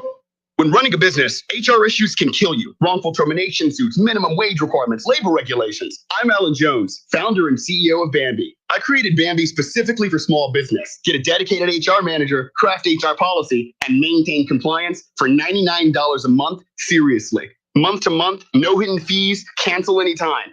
Go to Bambi.com/CJR to schedule your free HR audit. That's BAM to the BEE.com/CJR. The radio in your dash is more than radio. That SiriusXM button is instant access to a world of exclusive entertainment, including ad-free music channels for every genre and decade. You can also hear your favorite sports, comedy, talk, and news. Plus, you can stream with the SiriusXM app on your phone and connected home devices. And there's never been a better time to listen. Subscribe now and get your first 12 months for $5 a month with a new select subscription. Fees and taxes apply. Go to SiriusXM.com to learn more. Ever wonder just how far an extra mile really goes? Drive a Mercedes-Benz van and find out. Start with a network of over 250 authorized dealerships backed by a sales force ready to help you with everything from customization to service on vans like the Mercedes-Benz Sprinter that's tailored to your lifestyle, with options like blind spot assist and MBUX voice command for spoken directions, weather, and more. The route is being calculated. So whether you're enjoying life on the trail or working hard on the job, see how far an extra mile can really go by taking the first step into an authorized Mercedes-Benz van dealership today. Now with IRS Section 179, businesses can be eligible for up to a $25,900 tax deduction. That's up to $5,439 in tax savings. Options and model availability may vary. See dealer for details about costs and terms. Some equipment described as optional. $5,439 tax savings based on 21% federal tax rate and eligibility to claim full $25,900 Section 179 vehicle deduction. Your tax rate and eligibility may vary. Consult your tax advisor for more information. Limits may apply. Visit npdance.com. Offer valid through December 31st, 2020. This year, get a gift for the crew and something for you, too. Shop Lowe's in-store or at lowesforpros.com for brands like DeWalt, Metabo, HPT, Yeti, and more. While supplies last, U.S. only. Save on great holiday gifts during Kohl's Friends and Family Sale. Plus, take an extra 25% off. Get 15% off Fisher-Price toys. Up to 50% off boots for the family. And save on Keurig. Plus, get a little more for your wallet with Kohl's Cash. Plus, fast and free store pickup. Give with all your heart. Shop Kohl's and Kohl's.com. Select styles, 25% offer valid December 3rd through December 9th for promo code Family Shop. Void offers and coupons do not apply. Some exclusions apply. See store at Kohl's.com for details. It's not every day you have to replace a water heater, more like every 10 years. The Home Depot can help with a wide selection of the latest models from Rheem and a helpful online water heater buying guide to help make choosing the right Rheem easy. From gas to electric, tankless, even smart models that can spot a leak before it happens. Water heaters have come a long way. You don't have to. Go to HomeDepot.com to find the latest Rheem water heaters and helpful answers and advice from our water heater buying guide. Only from the Home Depot. How doers get more done. Home for the holidays, taking on a new meaning this year. Whatever your plans to celebrate, First Florist and Greenhouses can brighten your home with the holiday spirit. For gourmet baskets, holiday decorations, seasonal plants, and fresh cut flowers, your best choice is Dayton's largest family-owned florist and greenhouses. In business at the same location since 1905. First Florist and Greenhouses. In-store shopping at 1306 Troy Street in Dayton, curbside pickup, and convenient online shopping. Visit us at firsttheflorist.com. That's FURST, theflorist.com. Would you like to save hundreds of dollars on your real estate taxes? Celebrate the holidays with the gift of a lower tax bill. This is Montgomery County Auditor Carl Keith, and if you're a homeowner age 65 or older, or you are permanently and totally disabled, you could be eligible for the homestead exemption. To find out if you qualify, call my homestead hotline at 937-225-4341. The deadline to apply for this tax break is December 31st, but if you are already enrolled, you do not need to reapply. New applicants are subject to an income test. Visit our website for more information at mcauditor.org or call 937-225-4341. That hotline number again is 937-225-4341. And remember, the deadline to apply is December 31st. This is Auditor Carl Keith wishing you and your homestead the best this holiday season. This year, get a gift for the crew and something for you, too. Shop Lowe's in-store or at lowesforpros.com for brands like DeWalt, Metabo, HPT, Yeti, and more. While supplies last, U.S. only. Whether you're at home, at work, or in your car, tune in to ESPN 1410 Wing AM or stream us live at wingam.com. We are Dayton's home of the Ohio State Buckeyes. Into the end zone goes Chris Olave. KJ Hill, 6-yard touchdown catch. Right sideline is down. He goes to the end zone. WING 1410 Dayton's ESPN Radio. It's the Justin Kinner Show, live here on ESPN Dayton, 1410 Wing AM. Tweet the show at 1410 Kinner or give us a call at 457-9464. We now send you to the Wing Studios in Kettering. Here's your host, Justin Kinner. I wasn't gonna let you get it twice. Oh, there's that. We welcome you back, everybody. It's the Justin Kinner Show with Kev Nash, live here on 1410 ESPN Radio. The number to call in, 457-9464. Couple news, notes, headlines around the world of sports. How about this? The Cincinnati Reds are making a little ruffle in the offseason. We have seen the last of Iglesias with the Cincinnati Reds. Of course, talking about, Rafael Iglesias has been traded along. Let me just reset here. That was a horrible start. Let me set this. So the Cincinnati Reds have moved on from Rafael Iglesias. The Reds and Angels exchange relievers. The Cincinnati Reds, according to Nick Krall, their new general manager, announced the acquisitions of right-handed pitcher Noah Ramirez and a player to be named from the Los Angeles Angels of Anaheim for right-handed pitcher Rafael Iglesias and cash. What's interesting there is, I think, what to get in return with Ramirez, it's really not about the quality of talent they get back, which is not horrible. But it's interesting. I saw so many people angry today about the Reds moving on from Rafael Iglesias.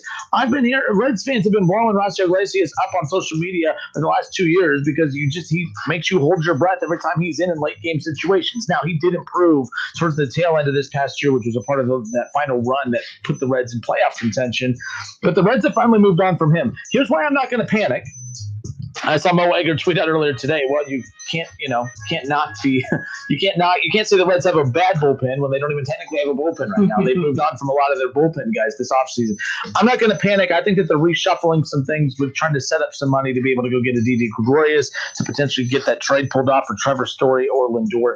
I think it's a long shot right now. I mean, some reporters are saying that the Reds are they're trying to dump as much money as possible, that the talks of them potentially moving Sonny Gray is real, that they are heavily trying to load up the farm system again. And I said, see, this is why the Reds frustrate me. If you are a Reds fan, it's like you got to kind of deal with this cycle of they're going to go all in to load up the farm system, build up for a couple years, be competitive for 1, 2, or 3 years. If they don't win anything with it, get rid of those pieces, trade for prospects, start it all over again. If you are a Reds fan, you're promised one good 2 to 3 year stretch per decade. We had it in the early 2010s. I really hope we didn't just experience it for 1 year in 2020 with your Reds. They still have Castellanos. They still have Moustakas. They still have Eugenio Suarez, obviously. Trevor Bauer reports today that he's really interested in the New York Mets. Why wouldn't he be? They're going to make him a very, very rich man. I think we've seen the last of him, unfortunately. But I still like the Reds' chances if you have Sonny Gray as the ace of your staff. And Luis Castillo has been fantastic. I don't have an issue with that. Is it better than last year? No, but those are still two quality pieces. The Cubs have unloaded everything. The Pirates are still a disaster. The Brewers are average. The Cardinals are your they're the Spurs of the Major League Baseball. The Spurs have been down lately, but you see my point. They're just that organization that no matter what they do, they always seem to have it together. The Reds are still okay. I'm not going to freak out about moving on from Iglesias until I figure out what the big picture plan is as far as attacking the shortstop position. Are they going to use some of the money that they saved by moving on from Iglesias to go get a shortstop?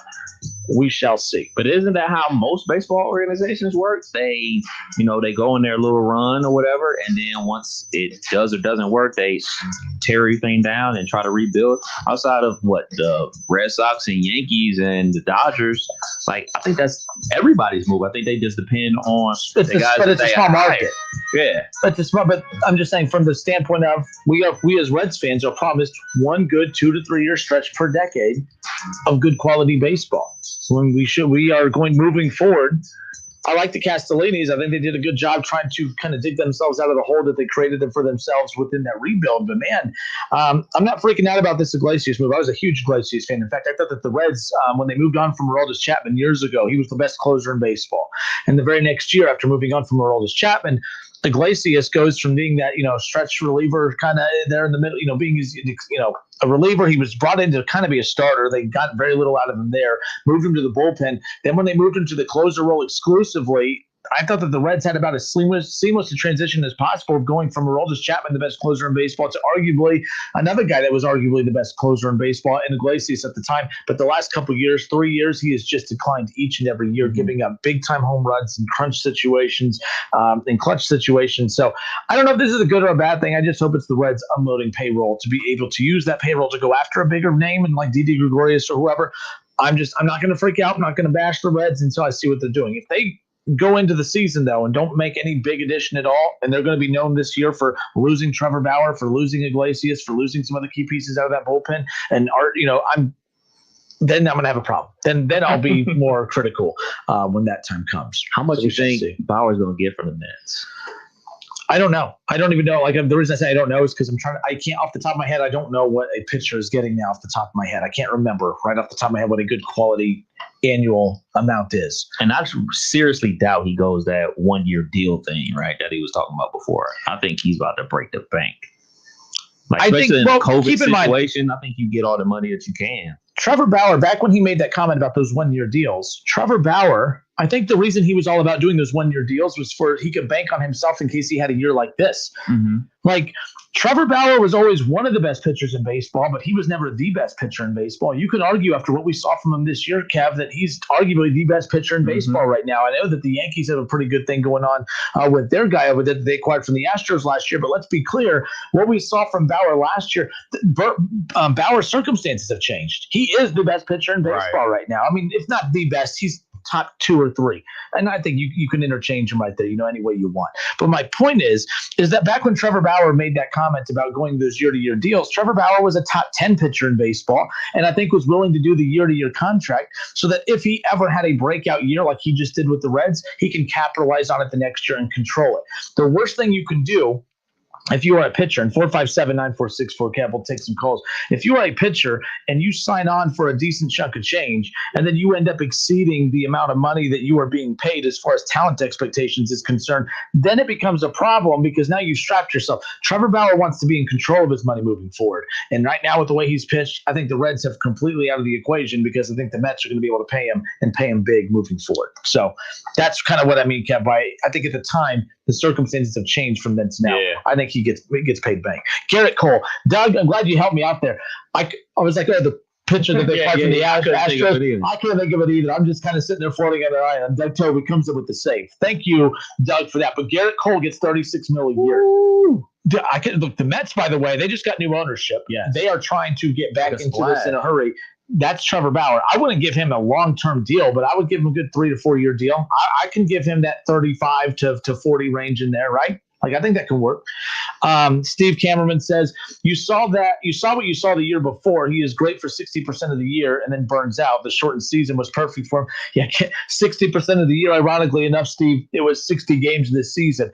Would Trevor Bauer have done that in a 162-game season? The other reason I think he's going to make bank right now and cash in on it, Kev, long-term, is because I think Trevor Bauer probably knows, just like Steve said, he may not have done that for a 462-game season. So the fact that you were able to have that great year in a shortened season, it could be fool's gold for a team out there that's willing to pay him.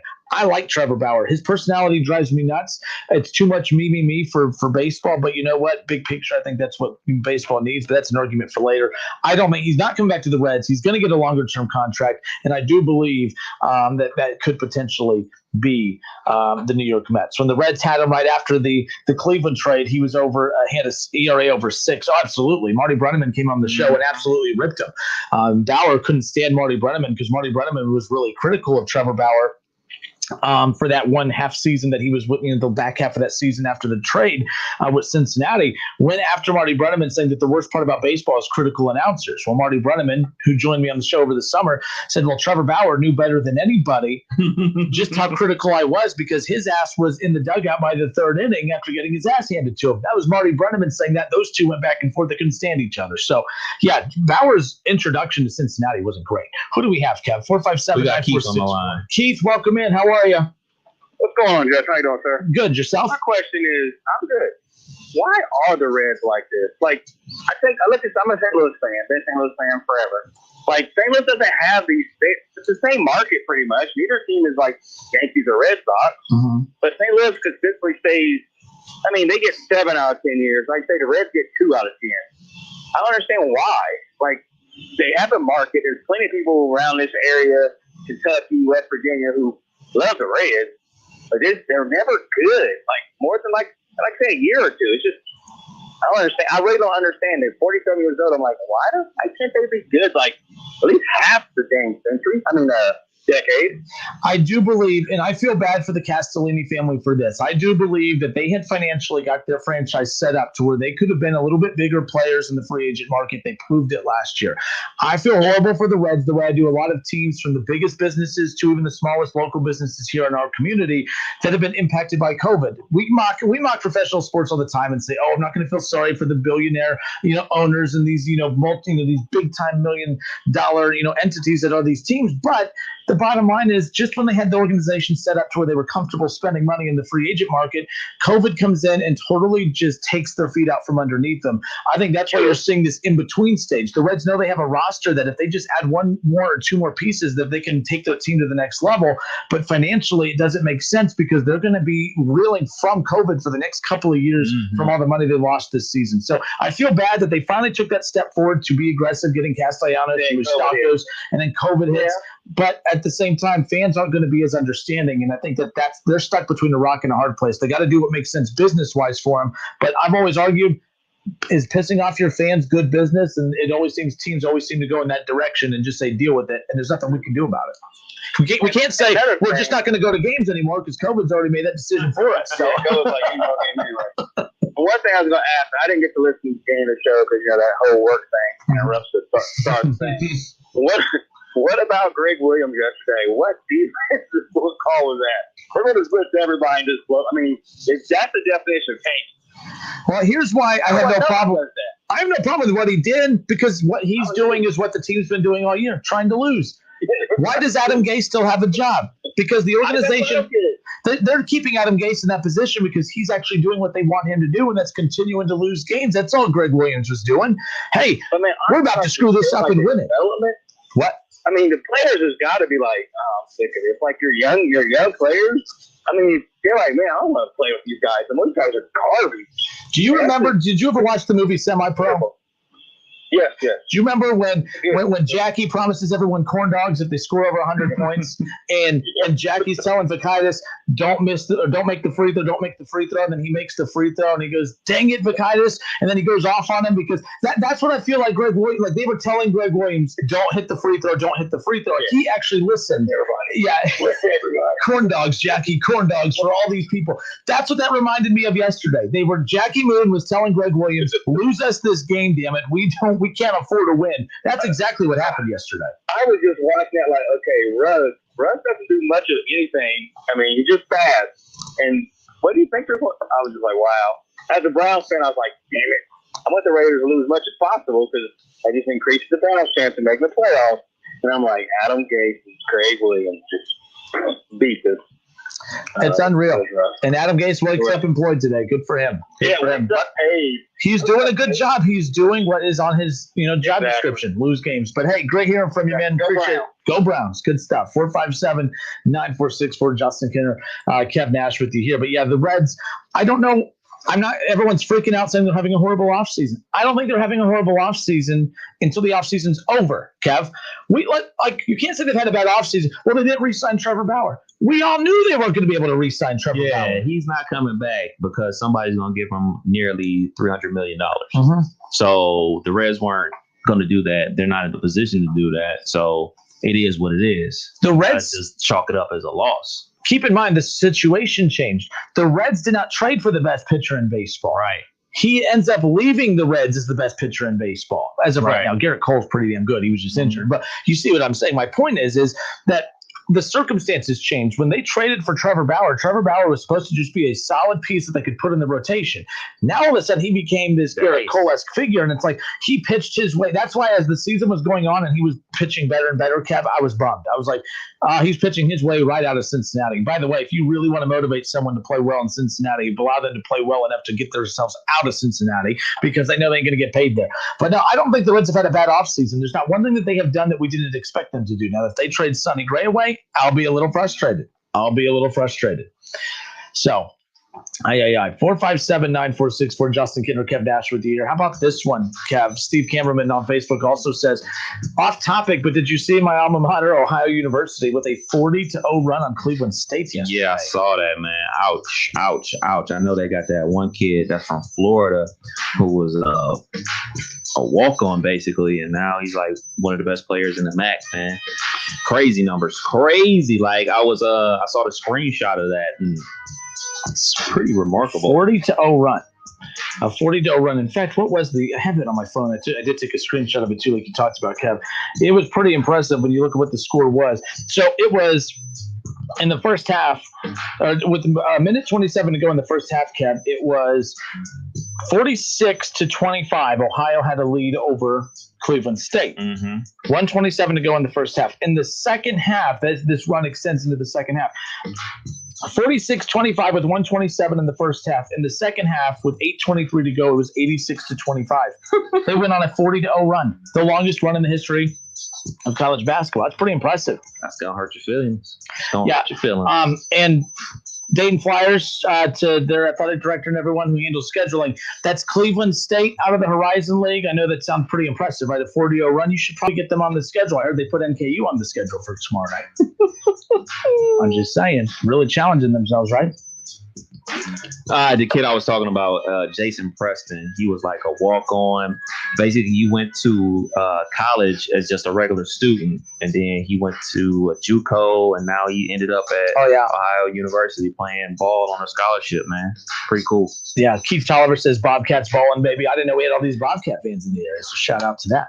But yeah, 40-0 run. I've never seen anything like that. That's pretty impressive. Dennis Gates, the head coach of Cleveland State, does a great. Dennis Gates, by the way, does a great job. He was co-coach of the year last year out of that conference with Scott Nagy from Wright State, by the way. Look, I don't know how good a team they have this year. It's easy to say they're bad. They're 0-2 right now. We don't know much about them. We don't know much about any team at this point. Right. You have UD, who they're 1-1 to start the season. I've never seen them match it more even than UD and SMU this past Saturday, Kev. I mean, it was weird. Like, they were so dead evenly matched up. Like, it almost looked like a bad basketball game because they were like mirrored images of one another. They literally, it was uncomfortable. They made each other uncomfortable. It was a fun game to watch. It came down to the final shot. It's unfortunate, of course, that you had SMU come away with that win, but that's frustrating. A loss for them. Again, Jalen Crutcher, I still think trying to figure out his role. We talked about him last week. I've argued before, did Crutcher make Toppin or did Toppin make Crutcher? I think we're right now 2 games in. It looks like Obi Toppin made Jalen Crutcher more comfortable on the floor, but I would be more comfortable running an offense on the floor with Obi Toppin. To be fair to Jalen, he doesn't have an Obi Toppin right now. He's trying to figure out how to play extended minutes with Ibby Watson and with those guys. So I think Jalen will be fine, but I think we had way too much pressure on him talking NBA and all that stuff coming into the season. It's a tough season for everybody, with the lack of playing time. You got to think about it. This isn't how it was back in the day where, these college basketball players show up on campus in September with the rest of the student body, and then they start practicing with their teammates like in October and everything like that, and then they're thrown on the court. Nowadays, like, they're practicing and playing with each other all summer long. Like, they got team workouts. Some schools take trips overseas to play other professional leagues and things like that. And all these college basketball players have been robbed of that thanks to COVID-19. So just like in college football and in the NFL, it's taking a while for people to get their feet wet. It's going to take them some time in college basketball as well. And as fans, we have to recognize that and realize that it's going to take a while for them to get their feet wet and get into their rhythm. And that's what basketball is. Basketball is a rhythm sport. Justin Kinner, Kev Nash with you here on 1410 ESPN Radio. Speaking of the Dayton Flyers, they will be back in action tomorrow night, 7 o'clock at UD Arena. They welcome in Northern Kentucky out of the Horizon League, a 7 p.m. tip-off there. Just a reminder, the game will be televised on Spectrum News 1 and streamed on ESPN+, so keep that in mind. I was frustrated over the weekend when I found out they put NKU on the schedule. Flyers fans need to understand, I can absolutely despise how they schedule and not hate the team. I don't hate the team. I truly despise the childish antics from that athletics department when it comes to scheduling Wright State. Like, you're going to put NKU on. Here's what I need UD fans to understand. Just hear me out on this.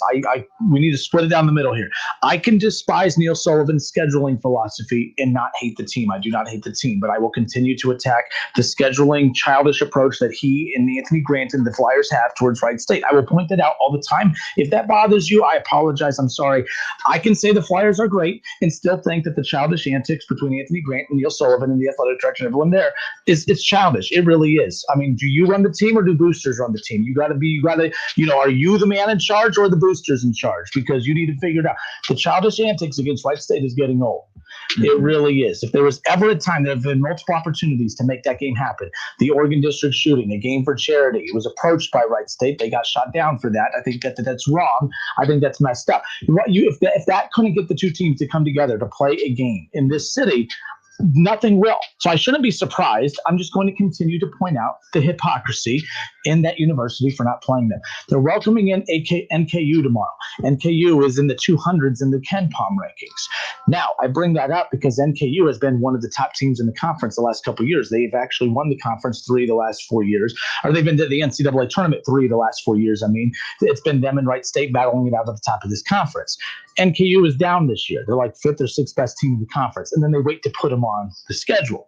So now I see all the tweets on social media saying, hey, you know what? oh, it's a good quality opponent. It's been them and Wright State. NKU is Wright State. No, Wright State is still the face of this conference. NKU has taken a huge step back. So when UD handles NKU tomorrow, everyone's going to pull this, oh, well, look, that's exactly what they would have done to Wright State. No. Why weren't they adding them last couple of years when they had Drew McDonald and some really good players? Right. They're waiting until this team's down to bring them in tomorrow.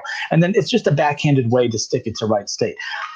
People told me all weekend, no one cares about this. No one, go read the comments. Go look at UD's Facebook page when they announced that they were playing NKU. Even most of their own fans were annoyed. Sure, you have your childish UD fans here and there that make fun of Wright State. Fine.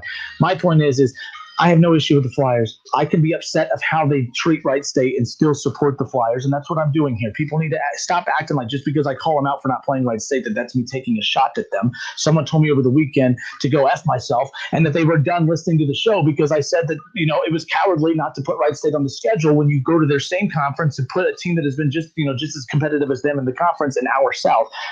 Wright State has a game. They have an open date that night. There's no excuse not to put them on. UD wouldn't be putting Detroit on their schedule either.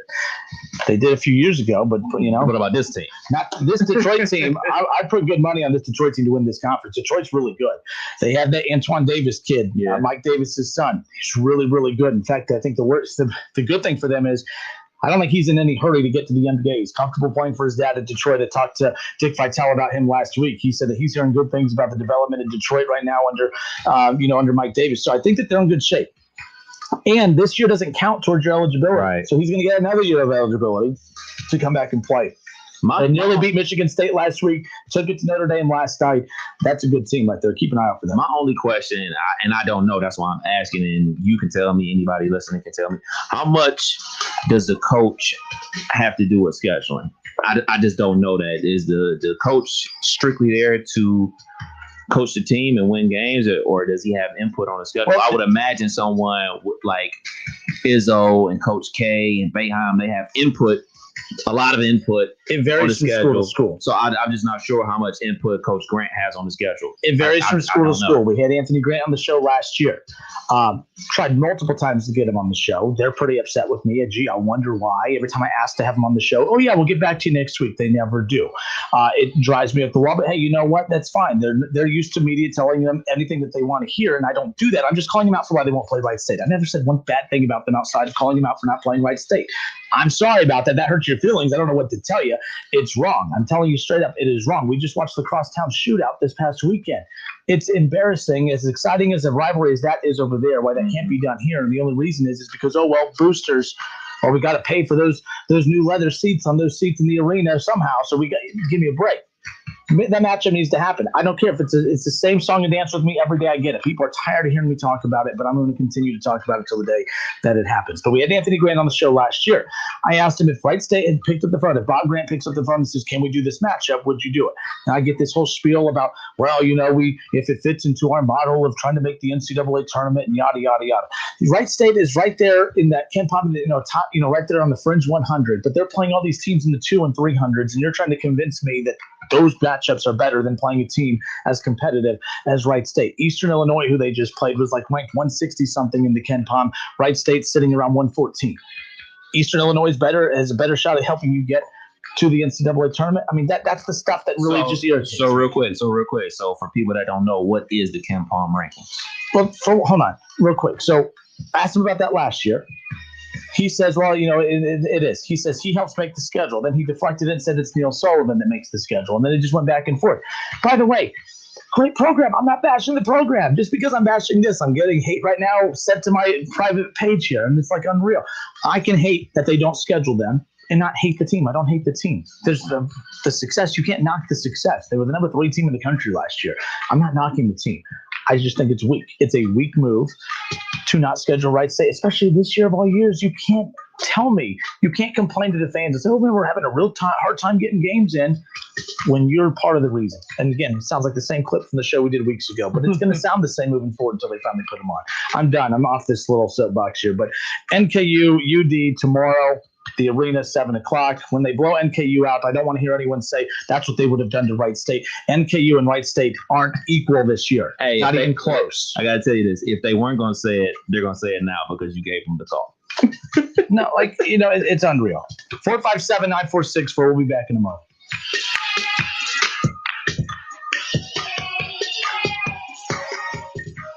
It's the Justin Kinner Show with Kev Nash. Justin, you're awesome, baby. Right here on 1410 ESPN Radio. ESPN 1410 Wing AM weather. This afternoon will be partly cloudy with a high near 35. Tonight's also going to be partly cloudy with a low around 24. And tomorrow will be partly cloudy with a high near 42. I'm Pete Spivak for 1410 ESPN Radio. Dayton Flyers basketball fans, don't miss the Talking Out Loud pregame show hosted by Sully this Saturday at 11 a.m. live from Timothy's Bar and Grill on Brown Street. The place to cheer on your Flyers. Arrive early, wear red, and stay loud.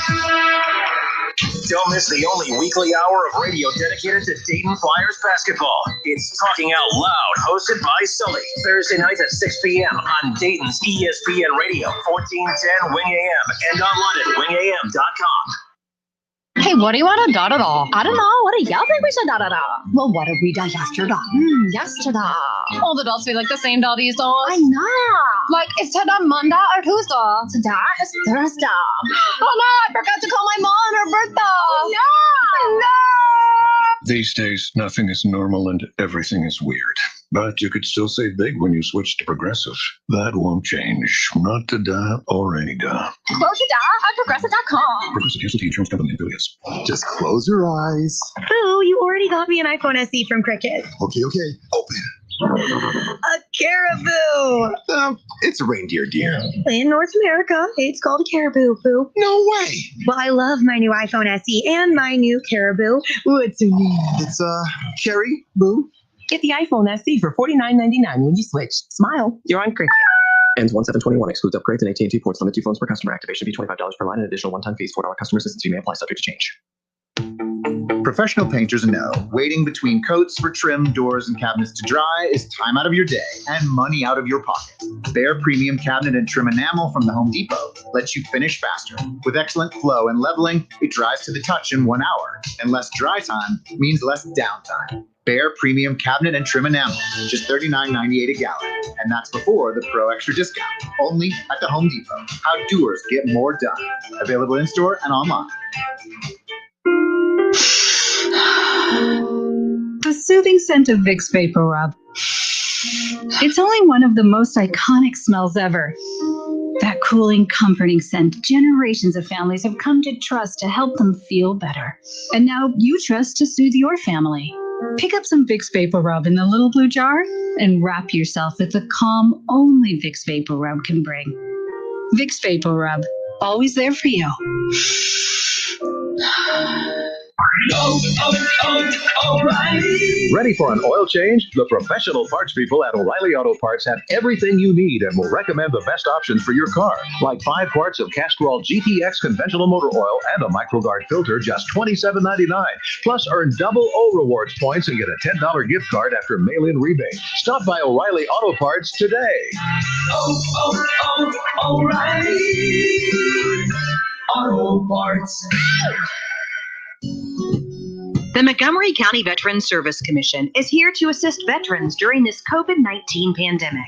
Even though we are not meeting face-to-face, we are here for you. We understand it is a difficult time with this virus threat and the strain of implementing social distancing. For those Montgomery County veterans who have lost their source of income due to their employers having to close or reduce their business hours due to the COVID-19 pandemic, you may be eligible for COVID-19 special financial relief assistance. Please contact the Montgomery County Veterans Service Commission at 937-225-4801 Monday through Friday for more information or to have an application sent to you. You can also visit mcvsc.org. The Montgomery County Veterans Service Commission is here to help Montgomery County veterans during the COVID-19 crisis. Call 937-225-4801 Monday through Friday or visit them online at mcvsc.org. Hi, Joey Beckett here at Buckeye Ford in Sydney, home of the work package. We'll change the oil and filter, rotate the tires, check the brakes, test the battery, and check all the fluids and filters. Still starting at just $39.95. And ask us about our double take tire specials. Goodyear, Michelin, BF Goodrich, Kelly, and other quality tires. Buckeye Ford in Sydney, exit 92 off of I-75. We'll see you soon. Menards has the best selection of Wi-Fi controlled thermostats from Honeywell. Upgrade to an energy-saving unit that can be controlled from your smartphone, or pair with your Amazon Alexa or Google Assistant to let you customize your heating and cooling cycles. Some units qualify for local utility rebates based on your zip code. Visit Menards.com for details. Save on Honeywell thermostats from Menards. Price is good through December 13th. Plus, a Menards gift card is always a great gift idea. More seasons, 360 you all from Menards. I am one of thousands of women with metastatic breast cancer, or MBC, which is breast cancer that has spread to other parts of the body. I am living in the moment and taking Ibrance, palbociclib. Ibrance 125 milligram tablets with an aromatase inhibitor is for postmenopausal women or for men with HR-positive, HER2-negative MBC as the first hormonal-based therapy. Be in your moment. Ask your doctor about Ibrance and visit Ibrance.com. Patients taking Ibrance can develop low white blood cell counts, which may cause serious infections that can lead to death.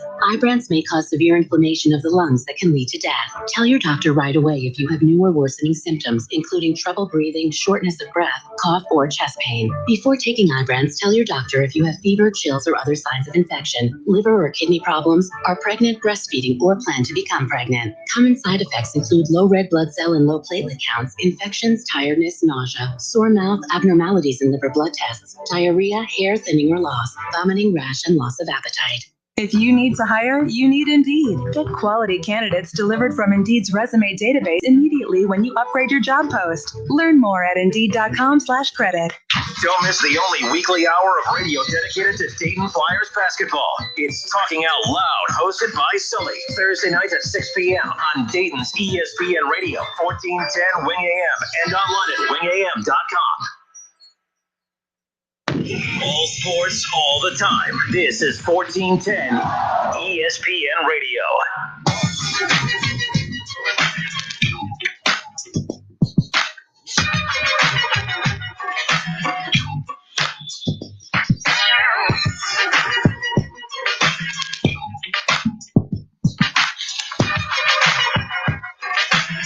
So Floyd Money Mayweather's coming back. Yep.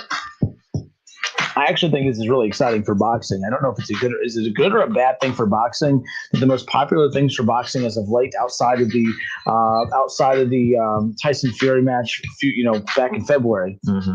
Is it a problem for boxing that the trend now are these big exhibition cards that are drawing more buzz and excitement than the actual current fighters in today's sport?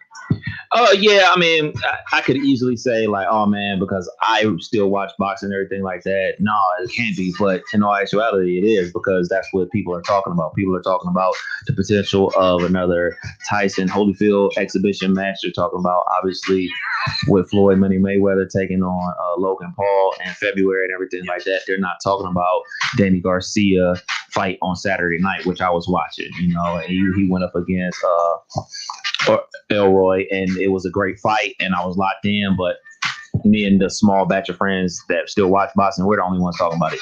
So yeah, you're right. This is what brings the attention, these exhibition fights now.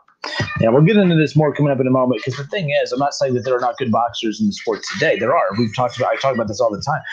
Just like in golf, there are great golfers. There are, in fact, from a depth perspective, there are more great golfers today than 10, 15, 20 years ago, but there's just no Tiger Woods in today. Well, there technically is, but you see my point. There is no Tiger Woods of golf today that carries the sport. I mean, Tiger does, but you know what I'm saying. My point is that there's always going to be people that are good at what they do. There's always going to be good boxers, going to be good golfers, but if you don't have that star power, it doesn't matter. Baseball, there's great baseball players in the game today. Statistically, it's the deepest the sport's ever been, but statistically, it's also the least viewed the sport's ever been. So that's why I'm like, people act like their talent is what really is what going to get people tuning in to watch. That's not the case. You need stars. And boxing, I think, I'm not saying it's a bad thing. I mean, it's great we're talking boxing. I think that that's a great thing, but I think that the fact that the Paul brothers have gotten so much attention lately, I feel like is some professional boxers today are feeling disrespected. The Paul brothers have gotten more love and attention, not love because I can't stand either one of them, but they've had more pub than half of the great boxers in the sport today. But we'll get into that coming up here And hour 3. Let's go back to the phones. 457-9464. Justin Kinner, Kev Nash with you here. It's the Justin Kinner Show on Dayton's ESPN radio station, 1410 Wing AM. Who do we have? We have Bob in Riverside. Bob in Riverside, welcome. Hey, what's up, fellas? What's up? How are you, man? First of all, before I talk about the Flyers, but hey, congrats as a Bengal fan. Congrats to the Browns. The Browns are looking good. I don't root for them, but I have to say I'm not rooting against them. I don't know where that puts me. I'm not a Browns fan, so let's not confuse that. I'm not rooting against them though. They look pretty good, so that's good. Hey, on the UD thing, I just want to hit on this real quick. First of all, as a UD fan, a lifelong UD fan, I'm not jonesing to see a Wright State UD game. I mean, I don't care if they played them. That would be good. If they don't, that's okay. The same way that I feel about, UD playing Xavier. I know a lot of UD fans, but man, we need to get Xavier. I don't care nothing about Xavier. I don't care nothing about Ohio State. I do agree with you, though. In this pandemic, when UD can't find anybody to play and everybody's calling out with COVID, you got somebody in your backyard. That would seem like a logical get, to call over to Wright State and say, hey, why don't we get together and play this game? That I will totally agree with you on that scenario. Okay. And keep in mind, it's not just a matter of it's not that they're not picking up the phone over to Wright State. They're not even answering the phone when they receive a call. And people say all the time, well, Wright State needs to just focus on this. Wright State's not losing sleep about this in regards to that, but it does catch their attention when they effort to get it, when they're doing the right thing of trying to schedule closer games. And they have a school just 12, 13 miles away, and that school is not answering the phone. I just find that childish, and it's not. I just don't get it. There's like your typical scheduling practices should not be put into place during a pandemic right now. And they would rather play teams from hours and hours away than someone who's just right across the street. A good quality opponent. Wright State's not the bottom of their conference. They are the face of their conference right now. And it's a good challenge, and it's a good resume addition to their schedule. It just makes no sense. They're just acting like a bunch of children. Bottom line. Doesn't make them a bad program. I'm calling them out consistently on this because I think it's wrong, period. I agree. Now, let me throw out this scenario to you. Okay. I think, now this is just, my feeling. I don't know. I don't have any inside information. I think the only way that Dayton would play, really, if Wright State wanted to call their bluff, the only way that you would do that is to say, how about we play, and it doesn't have to be home and home. How about we just come to UD and play? Because then all the excuses about, UD, hey, we got to make money. And I do believe a lot of stuff is generated by money. We have to have so many home games because we're paying for all these programs across the board. Well, just do that. Say, hey, how about if we'll come to your place. We won't demand a home and home or a 2-for-1 or anything like. We'll just come to your place. To be fair, I have on good authority that has been the case. That has been the case on more than one occasion, including the potential charity game that was scrapped a few years ago after the Oregon District shooting. There was no better time to come together as a community than to have that game happen for the community, and that was scrapped as well. And then, that's why I get so fired up about this, because it's just that there's not playing, and then there's going out of your way not to play, and that's where we're at right now. You are trying not to play versus it just not organically happening. They're purposely trying to keep it from happening. And when people say, well, they don't care about Wright State, when you purposely work that hard to not play somebody, that means they have been a part of a meeting. They are constantly part of your discussion of what to do if they get brought up. So yes, they do care because it's a part of their PR of making sure that matchup doesn't happen. So that's where my frustration. They're not a bad program. Anthony Grant's a great coach. Neil Sullivan's one of the best athletic directors in the country. They are not bad at their jobs, but they are childish with how they are handling this situation, in my opinion. Coming from the biggest adult in town, me, calling someone childish. And I tell you what, in that scenario, I have to agree with that. So okay, that's fair.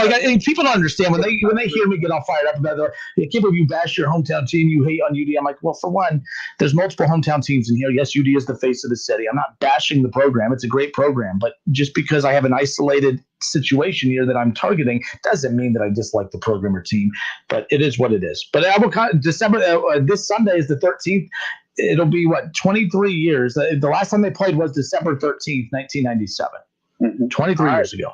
Hey, so, go I can't say go Browns. I'm about ready to say it, man. I can't. It's okay. I'm not gonna lie. You Bengals fans have been pretty pleasant today. I came out. I went off on the first couple Bengals fans. I was trying to get my shot in first before they did, and they were calling in to compliment the Browns. So I've been like a little bit more chill the last hour because I'm like, oh, we're not getting beat up today. I was on the defensive and I shouldn't have been. So kudos. There we go. Hey, don't get used to it though. Oh heck no. You guys have a good one. Because Baker's next bad game, I'm gonna hear differently from everybody.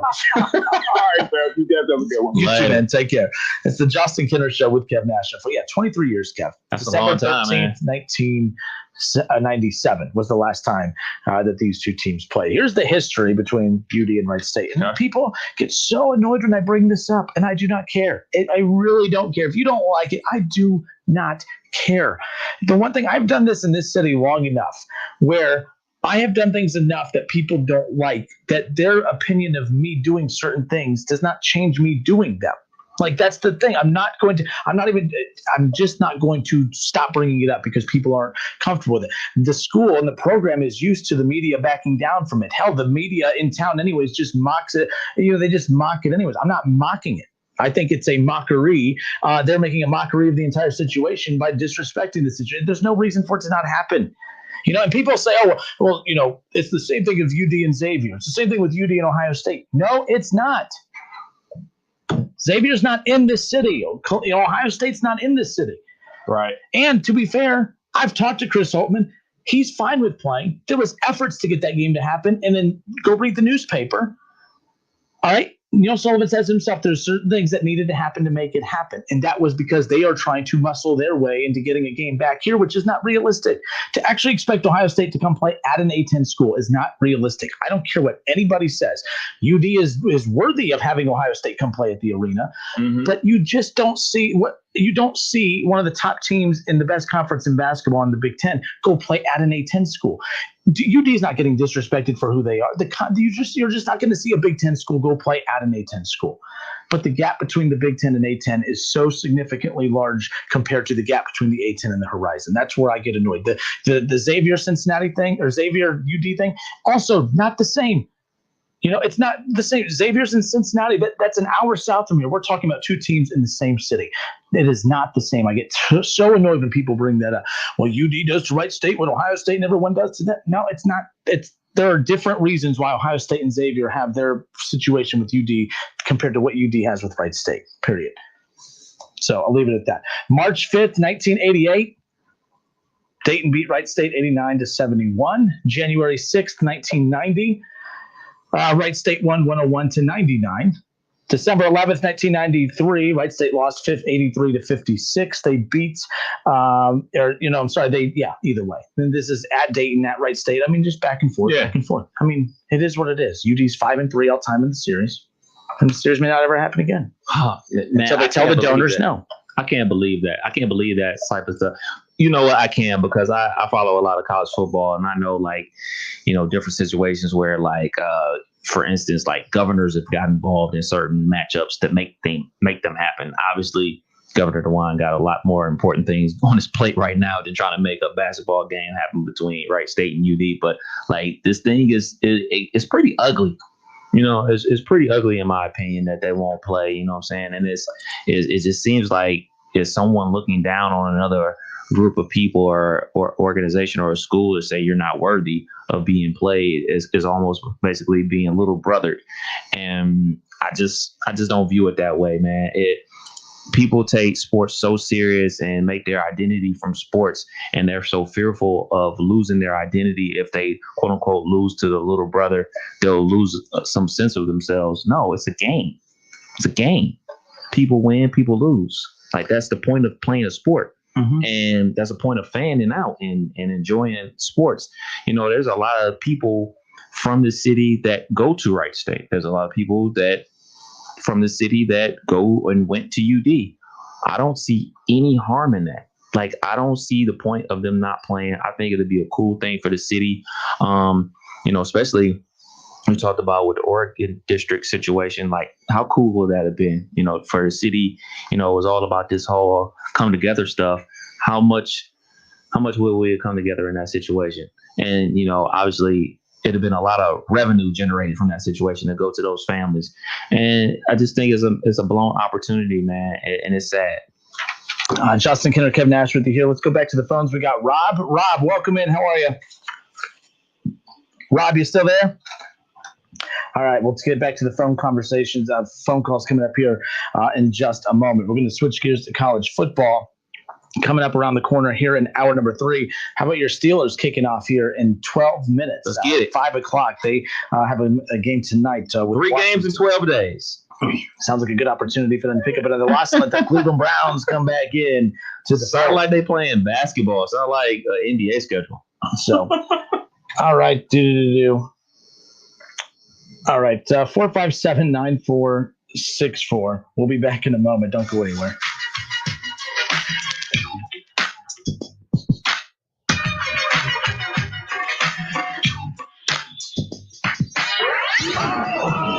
It's the Justin Kinner Show with Kev Nash, right here on ESPN 1410 Wing AM. My part-time service in the Army National Guard makes it possible for me to be more for the community I call home. I'm a better neighbor because my service has taught me how important it is to be a team player. My training helps me in my classes when I give attention to detail to the task at hand. My service in the Army National Guard allows me to keep my country safe from threats. Learn more about how you too can live and serve part-time by visiting NationalGuard.com. Sponsored by the Ohio Army National Guard. Aired by the Ohio Association of Broadcasters and this station. They can bulge, go bald, wear down, flatten, or be in dire need of replacing. No, guys, it's not you. We're talking about your tires. Let Fat Boys get your car rolling again. Safe and sound. Fat Boys carries tires in all makes, styles, and sizes, including Continental, Goodyear, Michelin, and more. Check out Fat Boys' new location in North Dayton at the corner of Meadmore and I-75 or 3050 Springboro Pike in South Dayton. Fat Boys, your ultimate resource for wheels, tire service, and accessories. Look for Fat Boys at fatboysdayton.com.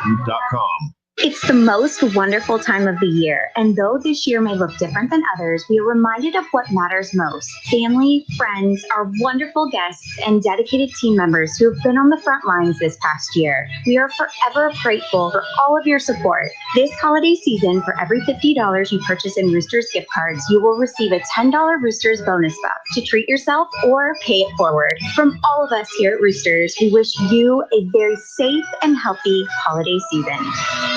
Attention Class A CDL drivers. Looking to be more than just a number? Yoel Transportation in Dayton is looking for drivers with at least 1.5 years experience. Yoel has open positions for no-tarp flatbed drivers and no-touch regional or local van drivers. Yoel is ELD compliant and offers 401k with match, medical, dental, vision, holiday pay, vacation, safety bonuses, and now has a rider policy. Call Rick or Joe at 937-294-5933 and ask about the $5,000 sign-on bonus today. When the weather outside is frightful, the Hyundai Santa Fe is, delightful. Because it's got available H-Track all-wheel drive to make being out together better. Enter for your chance to win the newly redesigned Santa Fe, packed with all the jingle bells and whistles you need to go dashing through the snow together. To enter, visit Amazon.com/Hyundai or scan the QR code on specially marked red and green Amazon boxes. Call 562-314-4603 for complete details.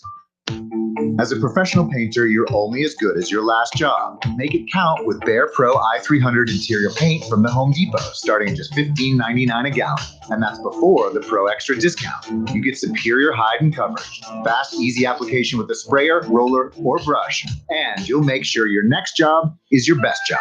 Behr Pro i300 interior paint, starting at just $15.99 a gallon. Now at the Home Depot. How doers get more done. Available in-store and online. There's no place like home for the holidays. And when it comes to home style, there's no place like Lee's Famous Recipe Chicken with our 8-piece meal for only $19.99. Get the taste of home that's ready in a hurry with 8 mixed pieces of our famous recipe chicken, 2 large sides, and 4 fluffy biscuits. With Lee's, treating your family to a home style meal is easier than ever. Get a sit-down meal made easy with our 8-piece meal for only $19.99.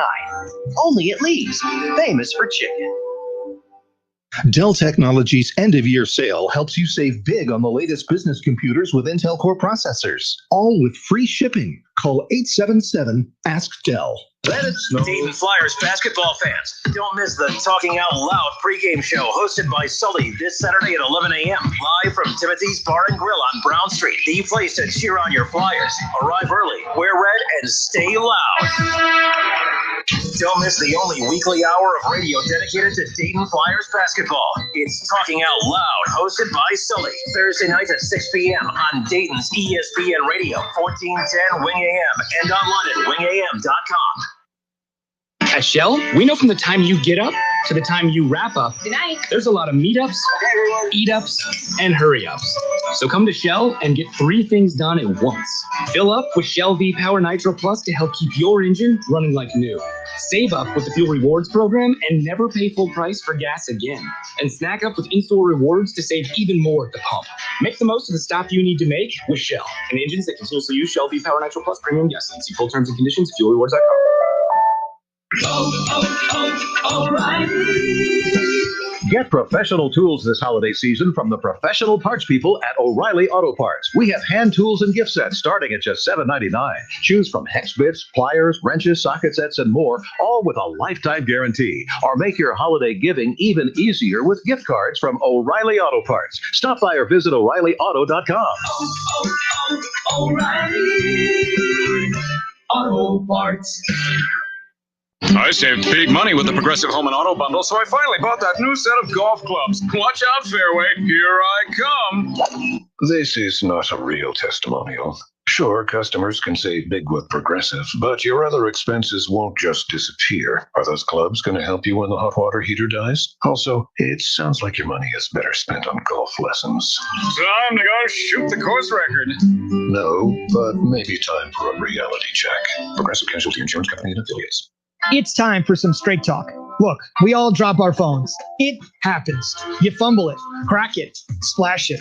Well, Straight Talk Wireless now offers this new Platinum Unlimited plan that includes phone protection. Just $65 a month for unlimited talk, text, and data, plus 20 gigs of hotspot, 100 gigs of cloud storage, and more. All on the best network. Straight Talk Wireless, no contract, no compromise. See Mobile Protect terms and conditions at Asurion.com/Straight Talk. Limitations and exclusions apply. Whether you rent or own, Geico makes it easy to bundle home and auto insurance. Having a home is hard work, so get a quote at geico.com. Easy.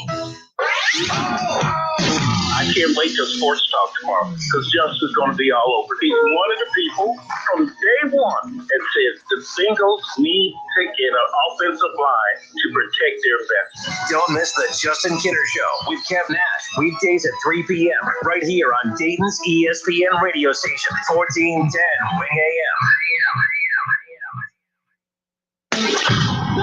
College football playoffs, Browns, Bengals, Buckeyes, and more.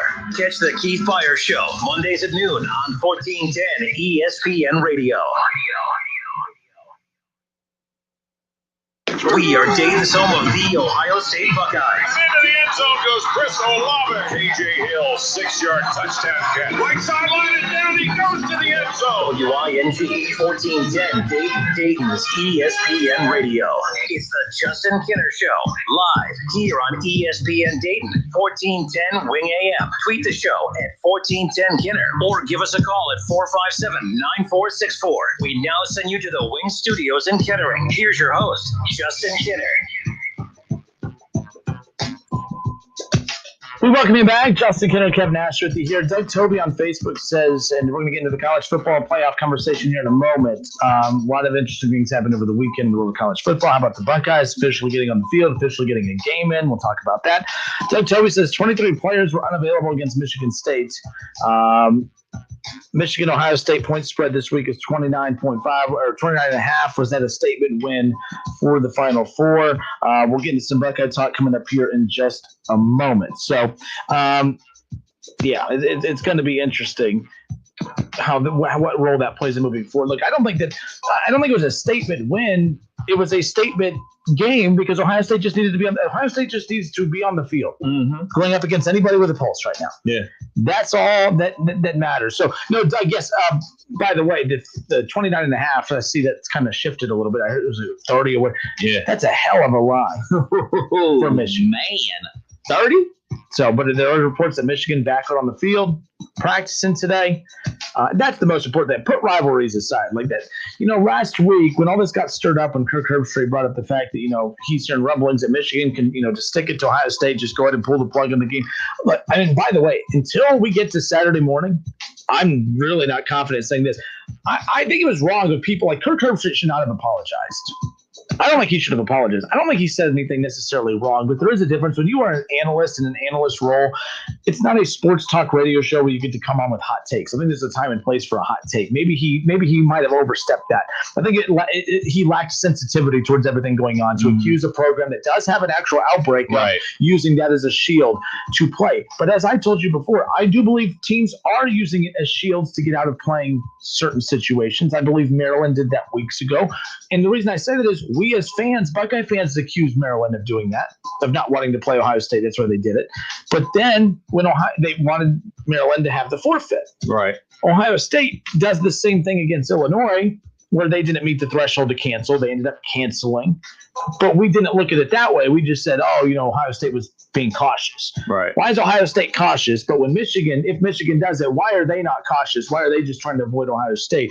Why is that the case? Why is Maryland trying to cancel, get out of playing Ohio State? But when Ohio State does it, it's just because, they're being cautious. So if it does end up happening, I do believe there's going to be a medical reason enough to justify it. But I do believe other schools are using it as a shield to not play certain games. I just wish it doesn't sound so dirty when you say it, but I do believe that's the case.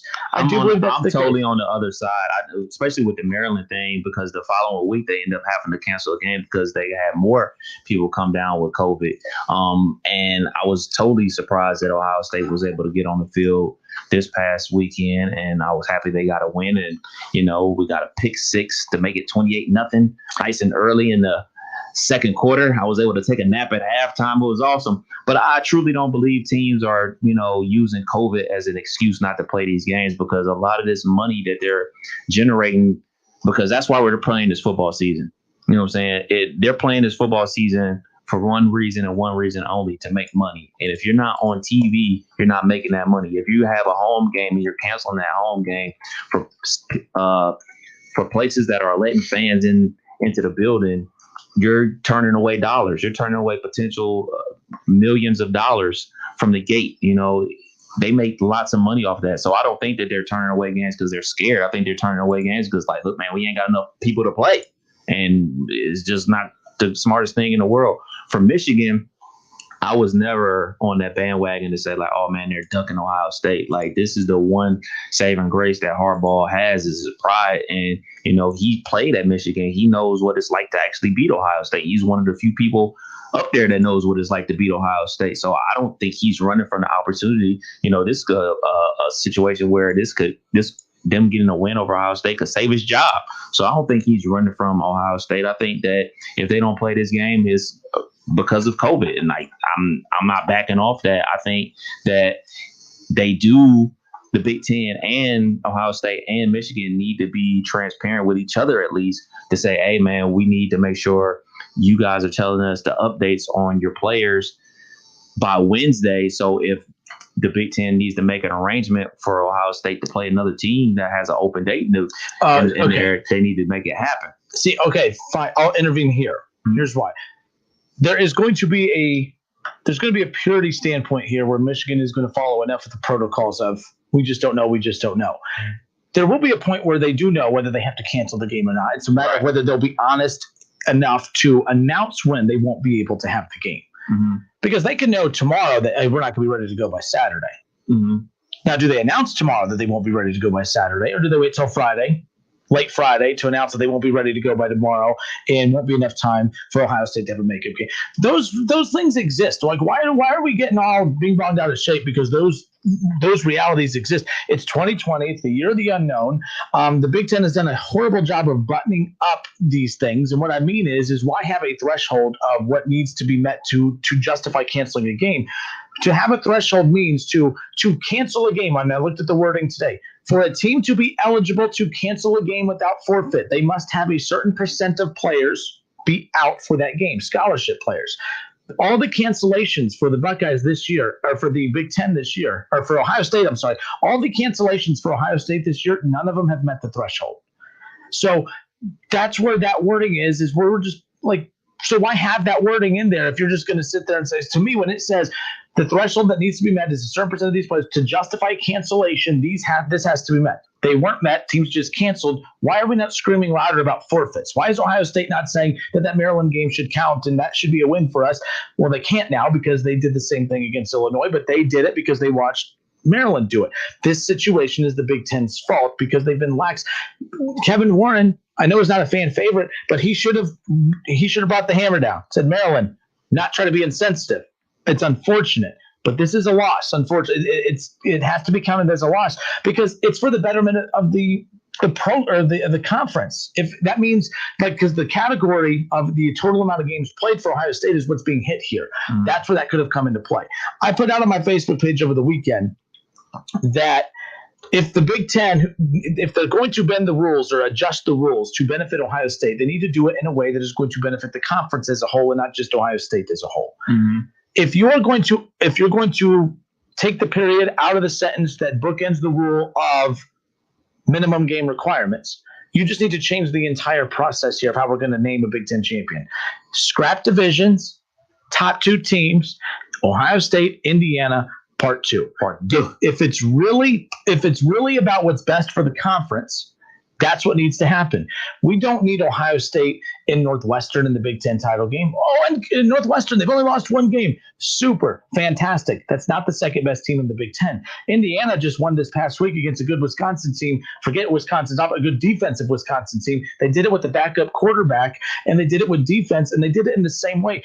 Indiana did what Ohio State, what Clemson and good teams do is you lose a star quarterback, but you had enough depth to be able to continue to, find ways to win. Good teams find ways to win. Northwestern lost that opportunity when they lost to a team they should not have lost to, period. I don't want to hear that anyone could lose in any given week. The Big Ten, if you're going to open up the floodgates to changing the rules to benefit Ohio State, the least you could do is let's just go that full mile. Scrap divisions. Top two teams, Ohio State, Indiana, part two. Clemson, Notre Dame. Florida, Alabama. I mean, that is going to be one hell of a championship weekend in gearing up for the college football playoff. Tulsa, Cincinnati, not as sexy of a ring to it, but the point is you are going to have dominant matchups across the board. I'm not excited for Ohio State, Northwestern. I don't find Northwestern to be for real at this point. They lost their opportunity, but not just losing because Indiana lost. Indiana lost by one possession to a top 4 team in the country. There's a big difference. There are such thing as good losses. And if there is such thing as a good loss, Clemson probably has the best loss. Indiana has the second best loss if we're tracking that sort of thing. Yeah. What do you think? I'm all for it. If you're going to make a change to benefit one, you might as well benefit the entire conference. Let's get Indiana, Ohio State part two. I get what you're saying. I totally understand, but I think it's too late because what they did was you're going to play the Big Ten East opponents. You're going to play the Big Ten West opponents. There were no crossover matchups. So like what they did in the ACC, they just basically jumbled everything up. They said it from the jump where there are no divisions. We're just going to do a round robin. You play a little bit over here, you play a little bit over there, and we take the percentage. So now it's not an equal percentage. But there's nothing equal about any of this. Like we're just assuming Ohio State deserves to be in this. But see, like Indiana, they played the Big Ten East, and Northwestern played the Big Ten. Sorry, I had to go look at this pass interference call. No flag. Okay, nice. I see that he looks like the second best quarterback in the AFC North. Nice overthrow, Big Ben. But they're not playing like any type of like opponents at all. So like that's where I'm at with it. I don't really think that it's too late. Like, and going into it, I was with you. Like I was 100% there. I was like, well, that's what they should do. Like since it's a COVID year, just throw divisions out the window and just do win percentage like the ACC did. But they didn't choose to do that. So I think it's kind of too late for that now. If it's not too late to change the rule about minimum games, to me it's not too late to change that either, because you look at who Northwestern lost to. I mean, Northwestern had an opportunity to be a college football playoff team. To this day, I will argue that had Northwestern remained undefeated, The team that Ohio State just shellacked beat Northwestern. Northwestern does not deserve to be in the Big Ten championship game. Period. I don't care what anybody says, because the whole reason that we are bending the rules for Ohio State is like, let's say Ohio State had 2 losses right now, and Indiana had 3, or it's still not the minimum amount. Would we be bending the rules to get Ohio State in the Big Ten champion? We're only doing it because it's going to benefit the Big Ten. Northwestern doesn't help the Big Ten accomplish anything. I don't know. Look, the Big Ten can get away with it this year. You can get away with anything. Everything's COVID. I went through, by the way, this makes no sense. I went through McDonald's the other day, and I was going to get Nora, my fiance, some breakfast. I said, hey, I need a, whatever bagel. Bagel. This is the response. We don't have bagels because of COVID. What?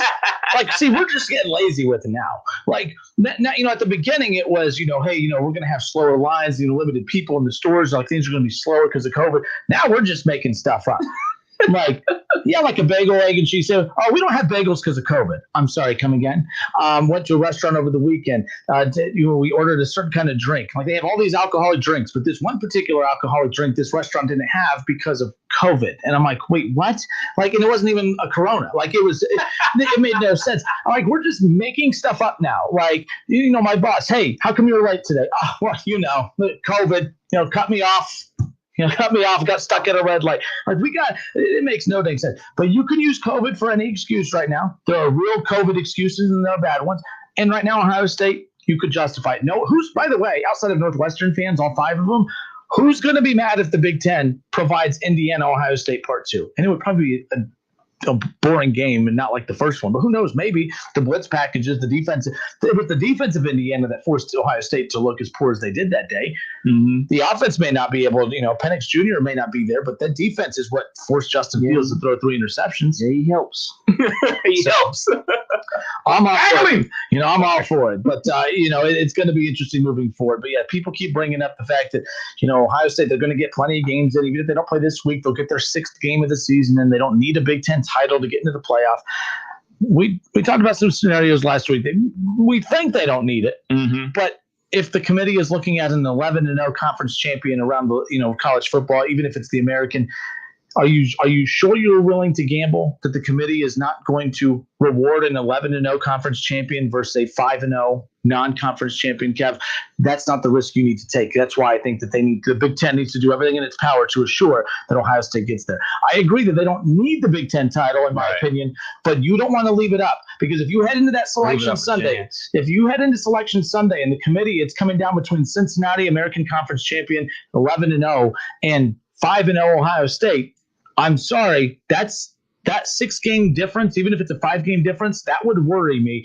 I think the Big Ten needs to make sure they get that Big Ten title put on the resume of Ohio State, so that even if they play a limited games, they're still conference champions. I don't want a non-conference. I don't want a 5-0, 6-0 Buckeye team that's not a conference champion going in against a 11-0 conference champion elsewhere. Ohio State's better, but the committee can look at Cincinnati and say, well, you played more games, and we're not punishing Ohio State for not getting games in, but we can't punish Cincinnati for playing a full schedule either, and go from there. It's a COVID year, man. There's a ton of things that's possible. We talked about how in the Pac-12, where USC and Colorado play in the same side, they don't even play each other, and both teams are undefeated right now. Mm-hmm. Like, there's going to be multiple undefeated Pac-12 teams. What do? Like, this is bizarre. Absolutely. Reggie George, he says, what happens if Clemson loses a second game? Will they keep them in? They're out. I don't think that's a difficult one, Reggie. I think even if Clemson loses by a field goal in quadruple overtime in the ACC title game, they're out. Keith Byers and I talked about this yesterday, Kevin. What happens? This is another reason, if you're the Big Ten, Ohio State needs to get, like, everyone out there that tells me they don't need to win the Big Ten title to get in. You are wrong. Because here's a scenario that's going to present itself, Kev, that I don't think Ohio State will be able to overcome if they don't have a Big Ten title under their belt. What happens if Florida beats Alabama? And you have 1 loss Alabama, 1 loss Florida, 1 loss Clemson. Clemson beats Notre Dame, 1 loss Notre Dame. Those 4 are in. Yeah, those 4 might be in even if Ohio State does win a conference champion. if they only have 6 games. So not like Ohio State, their path to get in, they don't even have to lose to be knocked out. I don't think that this is as much. I don't think they're guaranteed anything. I really don't, which is why you have to do everything you can if you're the Big Ten officials to try to get something on the resume of Ohio State, because they have 0 quality wins. We could try to soup that up. I saw Doug Toby earlier. They got a quality win. Indiana win. In the eyes of the committee, though, Indiana, they constantly they'll be top 10 by next time Tuesday. They'll be top 10 by Tuesday. I hate to use the word lucky. Indiana is good. I've been high on Indiana, not as much as you have to start, but I jumped in. I was more impressed by how they lost to Ohio State than how some teams have looked while winning. But Indiana just won a game this past weekend without Michael Penix Jr. against a top 25, highly ranked team in Wisconsin. They're good. But I don't feel like the committee respects that game. Because the thing is, Ohio State didn't beat Indiana that day. They played poorly that day. That's the narrative of that day, right?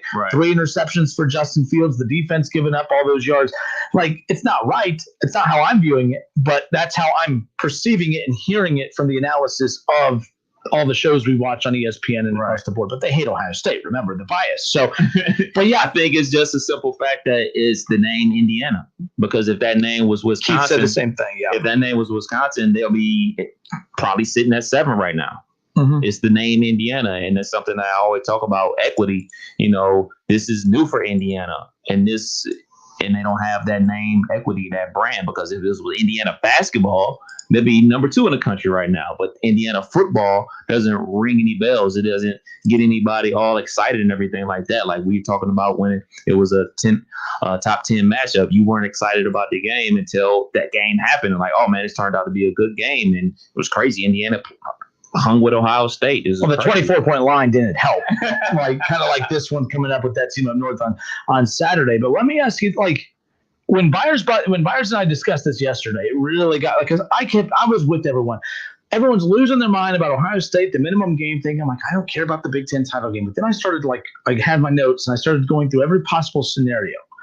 And the scenario that is the most dangerous for Ohio State is Florida beating Alabama in the conference championship game, and Clemson. And Clemson will be the favorite.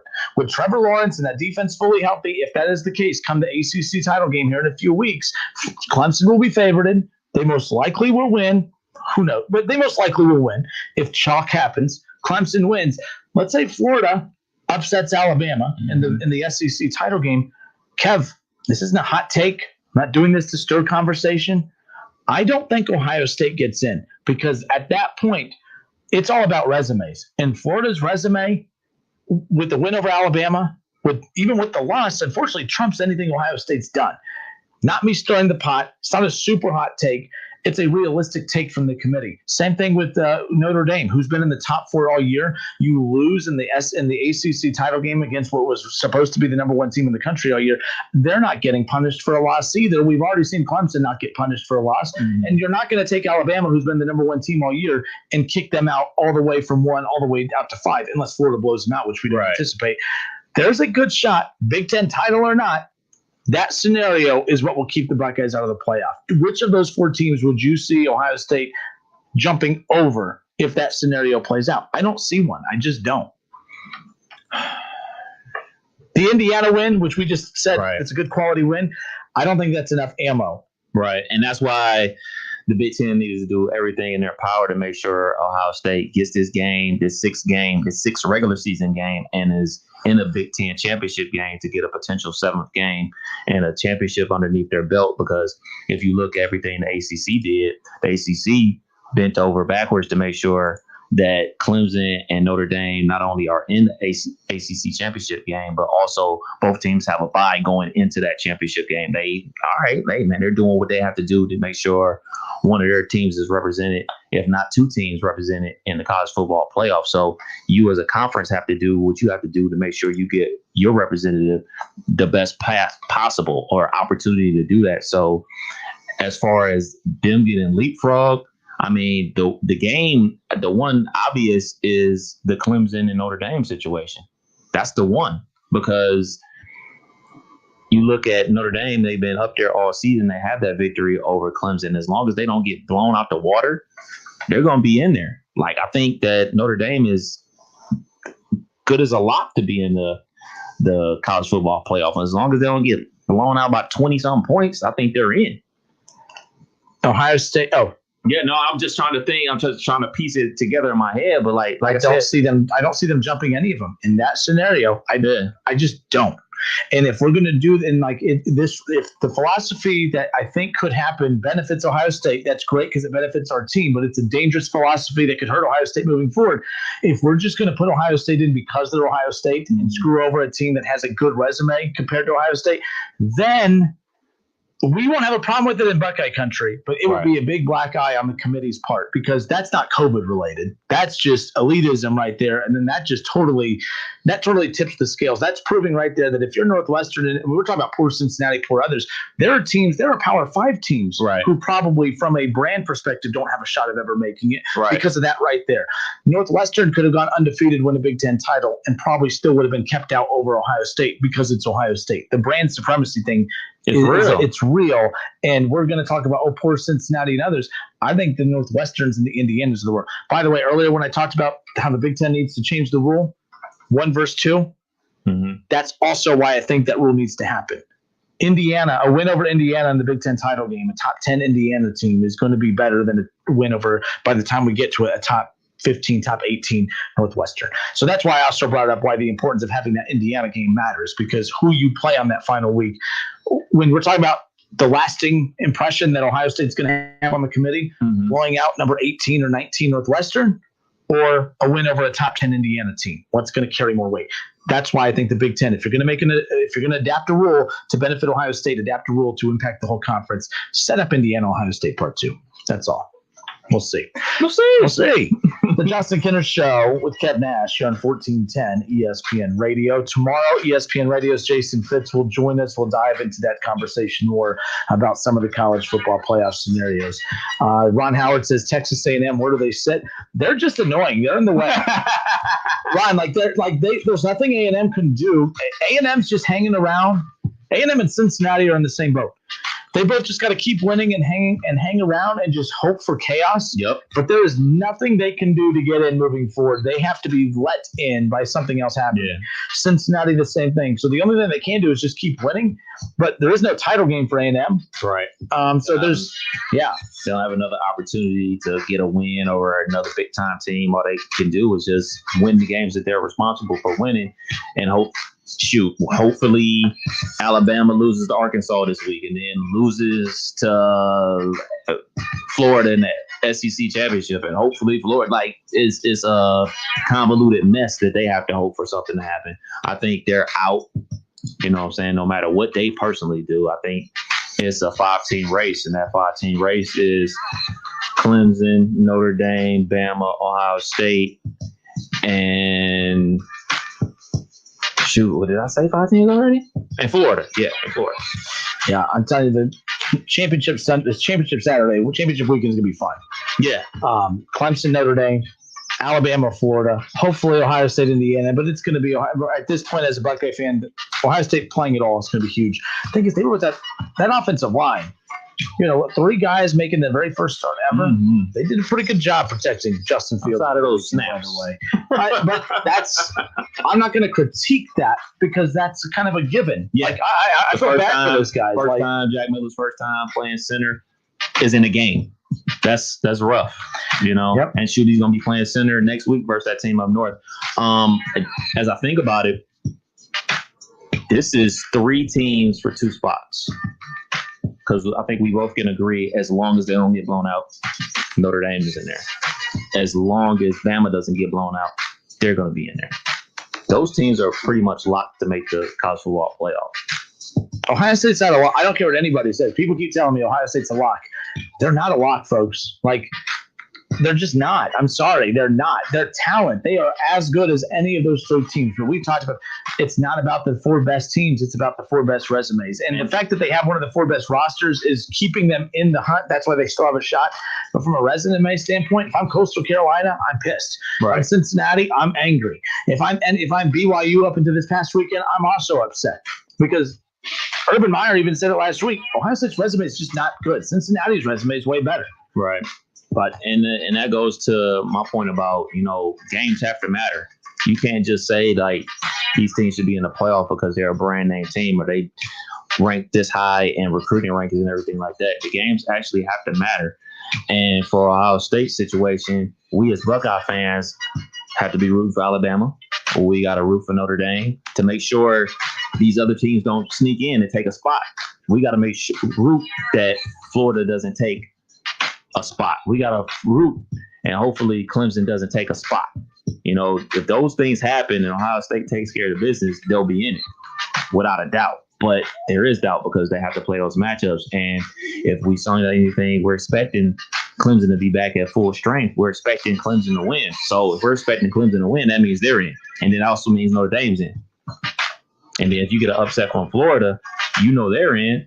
And then Bama's in. And then where does that leave Ohio State? So you always got to hope, you know, in a normal year, just win every game. You'll be fine. Don't worry about nothing. This is anything from a normal year. All right, folks. We'll be back in a moment. 457-9464. More of the Justin Kinner Show with Kev Nash next.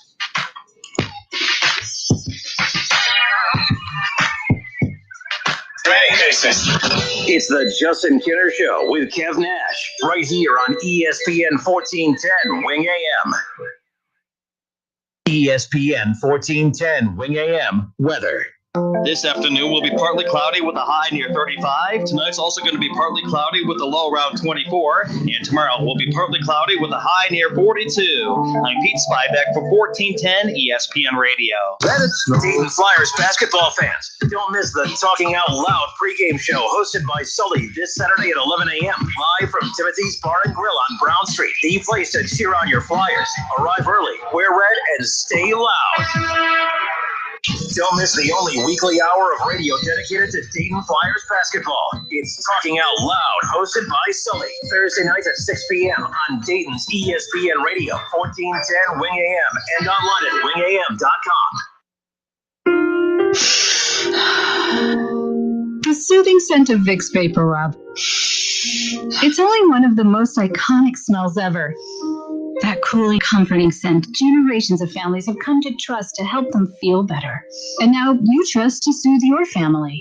Pick up some Vicks Vapor Rub in a little blue jar and wrap yourself with the calm only Vicks Vapor Rub can bring. Vicks Vapor Rub, always there for you.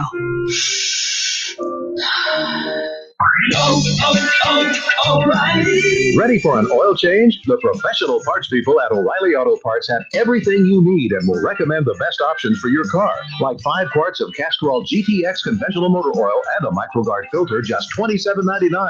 Plus, earn double O Rewards points and get a $10 gift card after mail-in rebate. Stop by O'Reilly Auto Parts today. O'Reilly Auto Parts. O'Reilly. This is Jesse's O'Reilly Auto Parts story. As a nurse, not making it to work was not an option. But driving through the snow with my wiper blades struggling, I just didn't feel safe. So I pulled into O'Reilly Auto Parts, and before I knew it, an employee was offering to install the wiper blades on my car.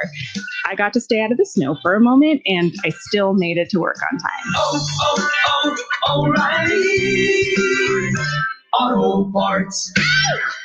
Home for the holidays, taking on a new meaning this year. Whatever your plans to celebrate, First Florist and Greenhouses can brighten your home with the holiday spirit. For gourmet baskets, holiday decorations, seasonal plants, and fresh cut flowers, your best choice is Dayton's largest family-owned florist and greenhouses. In business at the same location since 1905. First Florist and Greenhouses. In-store shopping at 1306 Troy Street in Dayton. Curbside pickup and convenient online shopping. Visit us at firsttheflorist.com. That's FURST, theflorist.com. Mrs. Claus here. I used to shop online. Now I save money by getting fun and exciting gifts from a locally owned small business that beats Amazon. Where? At the Hobby Shop near the Dayton Mall. The Hobby Shop has the hottest radio-controlled cars and trucks by Axial and the coolest radio-controlled boats from Pro Boat. Keep your money local and save over the big guys by going to the Hobby Shop. The Hobby Shop, a quarter mile north of the Dayton Mall, directly across the street from Lowe's, next to Ollie's. For your safety in these COVID times, the Hobby Shop offers curbside pickup. Call 937-436-6161. The great thing about facts, they're proven. Like the fact that crude oil contains impurities.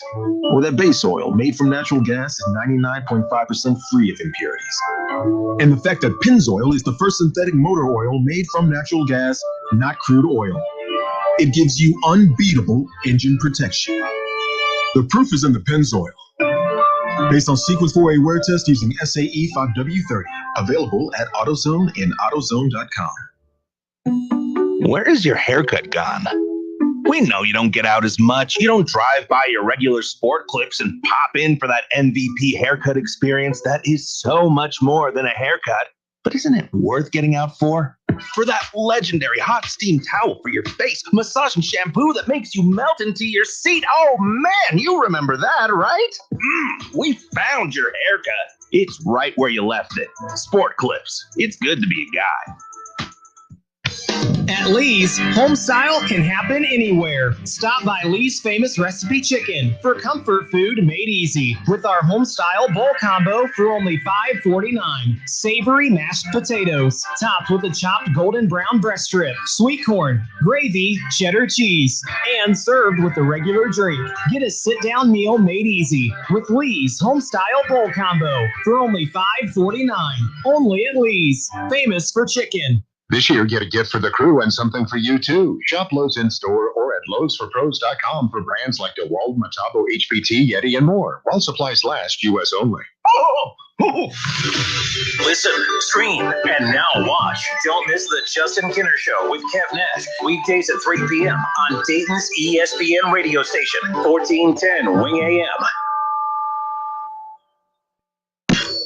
On Twitter, make sure to give us a follow. Search 1410 Kinner for Justin Kinner on Twitter. That's 1410 KINNER and ESPN Dayton for the station Twitter handle.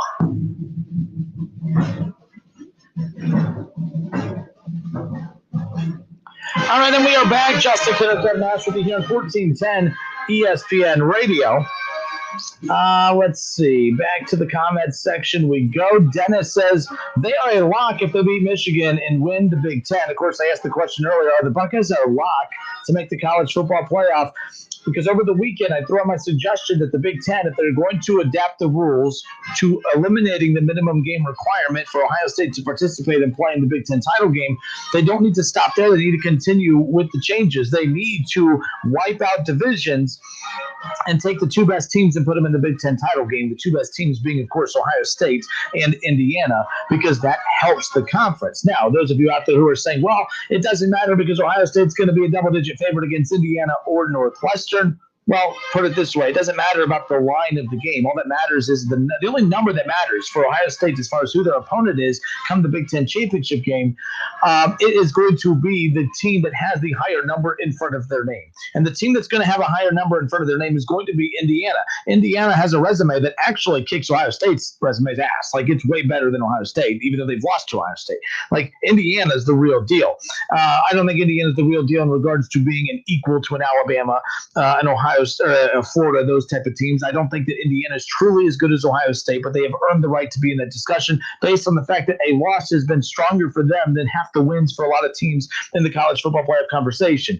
If it comes down to championship weekend and Ohio State has to face a close to, and let's say Northwestern loses again and they're not ranked, that means they're going to have to go up against an unranked opponent in the Big Ten title game. I don't think Northwestern's that good. They lost to a bad Michigan State team. That's on them.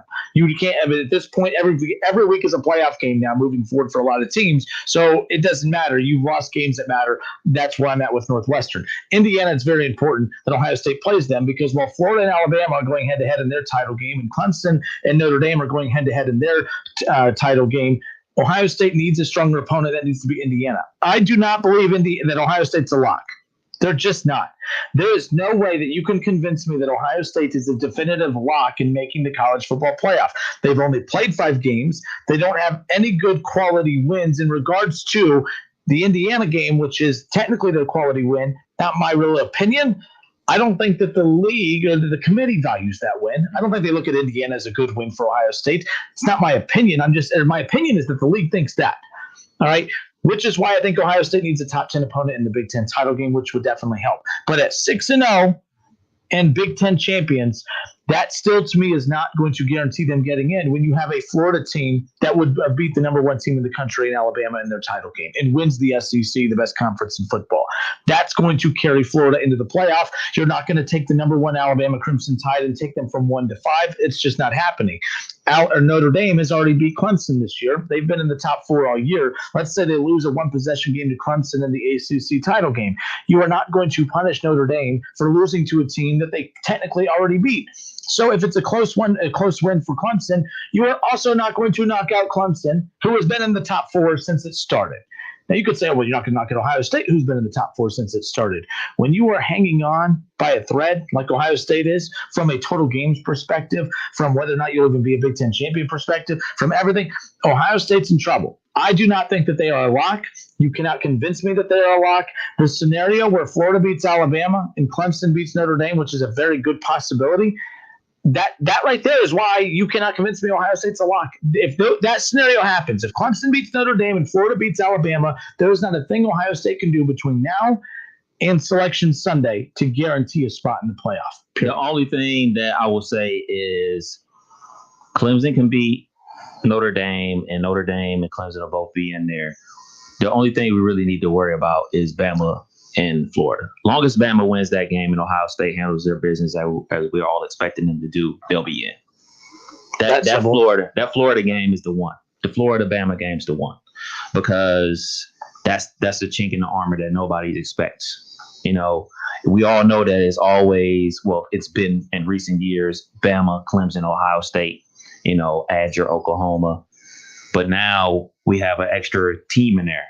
We got Notre Dame and Florida in the mix, but the thing is, they're not battling out for that 4th spot. Florida's trying to jump in there and say, hey man, we're the number 2 team in the country if they can beat Alabama. Hell, they'll probably say they're the number 1 team in the country if they beat Alabama. So it's all really about Ohio State really needs to just be rooting for Alabama to handle their business and our business. You know what I'm saying? So a win for Alabama is a win for Ohio State. 457-9464. It's the Justin Kinner Show with Kev Nash. If you're just tuning in, of course, everyone over the weekend just blowing my Facebook up about my comments on the Big Ten, saying, hey, that Ohio State, they desperately need Ohio State in the title game, but they also need to make sure that they pat Ohio State's opponent in the title game with Indiana. Ohio State needs a top 10 win over Indiana to give themselves an even better shot. I've read so many articles this weekend that have stated Ohio State's a lock. They are not a lock. They are definitely not a lock. Now, let's say that Alabama beats Florida. Okay, Florida's out. Right. Now you have Alabama at 1. Let's say Clemson beats Notre Dame. Clemson's 2. Notre Dame will go to 3. Ohio State's number 4. Also, don't think they're a lock, because the committee has been ridiculed and just totally disparaged for not showing any love to these non-Power 5 schools. Cincinnati has a resume that they're going to be undefeated. They're going to be 11-0. They're going to be a conference champion. And then you're going to have a 6-0 Big Ten champion. The Big Ten was horrible this year. So you're also going to have a scenario where the committee might look at this and say, if there was ever a year that we can get away with putting Cincinnati in and also eliminate the factor moving forward, the perception that we don't show any love to these teams, they could accomplish that in 2020, the year of COVID, because it's 2020, the year of COVID. Mm-hmm. They could do it because moving forward, you will never have an opportunity with an undefeated conference champion Bearcats team going up against an undefeated Ohio State Big Ten championship team. You could never give favor to Cincinnati. You know why you can this year, Kev? 11 games compared to 6. Yeah, that's the other reason why. To sit there and act like that's not a possibility, it is a possibility. And I think it would be wrong of the committee not to look at Cincinnati and say, yeah, we're not punishing Ohio State for not playing 11 games, but we are rewarding Cincinnati for getting 11 games in, being a conference champion, being undefeated. To me, that is another possibility as well. So we need to stop pretending like Ohio State just is a deadlock to get in. That is not the case. And UC has Tulsa on Saturday. Mm-hmm. Who's ranked number 24 currently. So, another ranked opponent for UC on their schedule. So it's something to think about. I honestly don't think that they'll do it. As much as I'm a big UC homer and rooting for them to do great things and everything like that, I just don't see. That's where the name brand thing comes into play. As much as I despise that name brand stuff, like it's a real thing. It's a reality that we all have to deal with. Like that, this is a TV product, and it's all about getting a lot of eyeballs to the TV set. So I think that is going to be a factor, between Ohio State and UC. No matter how many games UC has played and how many opponents we probably think are better than the Ohio State opponents that UC has beaten this year. Because, there's only one opponent on Ohio State's schedule that we say, like, they're a good team, and that's Indiana. And it's as strange as it is for everybody to understand that Indiana is a good football team this year, people still don't want to believe it. The Penn State win is not a good win. It's a good win because they won, obviously, but it's not something we're waving the banner about. Obviously, we got that team up north, our biggest rival, this weekend. We're all hoping that game gets played. But the reality of the situation, if Ohio State wins that game, it's going to be great because we beat our rival. But in the aspect of another notch on our belt, like, we got another ranked opponent on our schedule. We don't. There's only one ranked opponent on our schedule that we have a victory over, and that's Indiana. So we need to be big Indiana fans. We need to be big Alabama fans for them to handle their business in the SEC championship. And as strange as it is, I tweeted this out. I've never been a person rooting for other teams to lose. Like, I just don't care. I don't care what another team does. All I care about is my team and how they perform and what they do.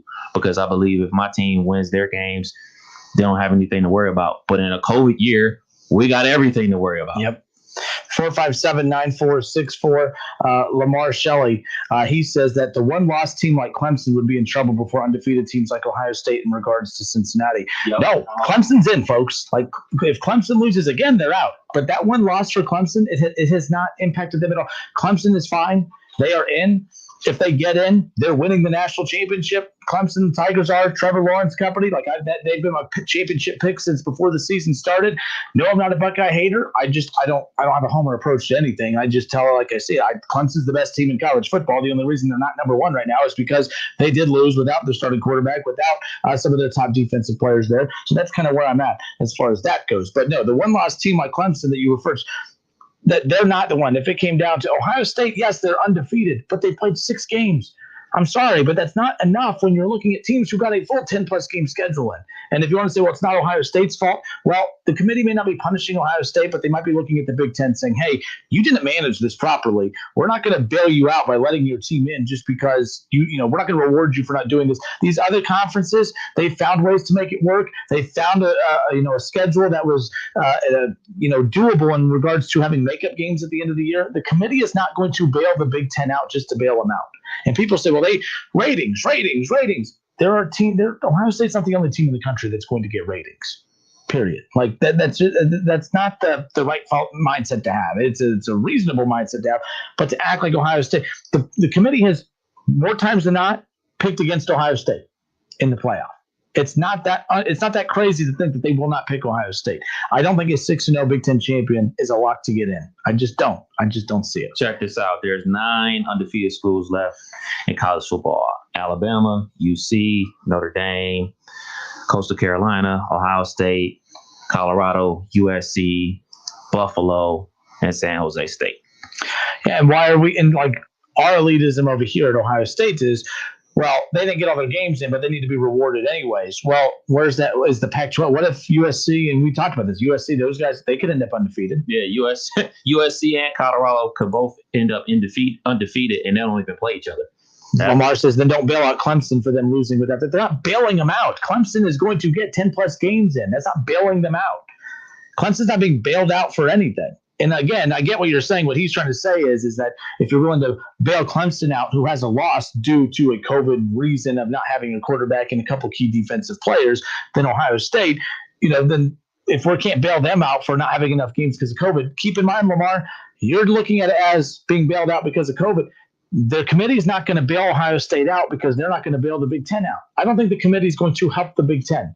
The committee is going to punish the Big Ten. Just like, by the way, if the Pac-12 doesn't get in and you have all these undefeated Pac-12 teams, the Pac-12 is also getting punished for not having enough games. Yeah. If the Pac-12 could be punished for not having enough games to get in, the Big Ten's they're not immune to that. Yeah, they're not immune to that. I think the biggest difference between Clemson and Ohio State outside of the games played is Clemson controls their own destiny. because they're playing very true the number 2 team in the country, in their conference championship game. If Ohio State was playing the number 2 team in the conference championship game, it wouldn't matter if they were playing 5 or 6 games. Like if you get a win over a number 2 team in the country that late in the season, you're going to be in. So that is going to help Clemson tremendously, them playing number 2 Notre Dame. Why is Judge Judy trending on Twitter? I don't want to know. I guess in some markets you're not able to watch the Steelers game. Really? Because Judge Judy's on. So Judge Judy is trending on Twitter. Sorry, my ADD got Gotcha again, eh? Again. All right, we'll get back to closing out the show on the other side. 457-9464. I'm not making friends today. By the way, I'm losing friends too. Shorty says, Kinner, go look at your Twitter, you hater. All right, let me look at my Twitter. Hold on, I'm on Twitter. So there is a reporter, and Emily Proud. She says that Ryan Tannehill ranks number 1 in the NFL in fourth quarter comebacks, 4, game-winning drives, 5, and percentage of drives ending in an offensive touchdown. But Kinner, you said he's holding them back. Well, it sounds like a quarterback who is leading a team who's always losing in the fourth quarter, Schroeder. That's what that sounds like to me. This guy. I mean, my quarterback always has the lead heading into the fourth quarter. I mean, I think I'd rather have that guy, Baker Mayfield, better than Ryan Tannehill. Like I've been telling you all year. Ryan Tannehill, I mean, come on, Schroeder. Come on, you can do better than that. Schroeder is having – I wonder how much sleep he's gotten. Baker Mayfield outperformed his dude, and he can't stand it. How did that conversation go between you two? I ranked Baker Mayfield ahead of Ryan Tannehill, and then he lost his mind. And then Baker Mayfield not only outperforms him, he did more in one half than Tannehill did in the whole game. Tannehill threw for more yards, yes, but yeah, you have to throw the ball. Why? Because you were behind in the game. Your team was down by 30. It's not his fault the defense gave up that point. So how come Ryan Tannehill couldn't do what Baker Mayfield was doing? Browns defense isn't any better than the Titans. Schroeder, I'm embarrassed for you to be a Titans fan. I'm embarrassed for you to be a Titans fan. Baker Mayfield, Ryan Tannehill. I'll take Baker any day of the week, especially yesterday. We'll be back in a moment. Go Browns. This guy. It's the Justin Kinner Show with Kev Nash on 1410 ESPN Radio. If you need new roofing, siding, or gutters, skylights, or patio enclosures, if you're a homeowner or business and need someone you can trust, don't take a chance. Enhance with Lance. Lance Roofing and Siding in Fairborn has been satisfying customers since 1993 and hold an A+ rating with the Better Business Bureau. Lance Roofing and Siding, 8460 Dayton Springfield Road in Fairborn. Call for a free estimate at 864-2722. That's 864-2722 or online at lanceroofing.com. Allstate now has deeper savings, and deeper savings require deep thoughts and a deep voice, like mine. Save for being a new customer. Save more for adding DriveWise, and save even more for driving safely. Visit allstate.com or contact your local agent for a quote today. As someone once said, saving today is money tomorrow. That's deep. Not available in every state. New customer savings based on early signing discount. DriveWise is an optional feature. Savings vary based on how you buy. Subject to terms and conditions. Allstate Fire and Casualty Insurance Company and affiliates. Northbrook, Illinois. It's time for some straight talk. Look, we all drop our phones. It happens. You fumble it, crack it, splash it. Well, Straight Talk Wireless now offers this new Platinum Unlimited plan that includes phone protection. Just $65 a month for unlimited talk, text, and data, plus 20 gigs of hotspot, 100 gigs of cloud storage, and more. All on the best network. Straight Talk Wireless, no contract, no compromise. See Mobile Protect terms and conditions at Asurion.com/Straight Talk. Limitations and exclusions apply. Napa know-how. Nothing causes holiday stress like the words, some assembly required. Well, Napa's here to help with an Evercraft 100-piece screwdriver set for just $19.99. So no matter what Santa and his elves leave for you to put together, you'll be prepared.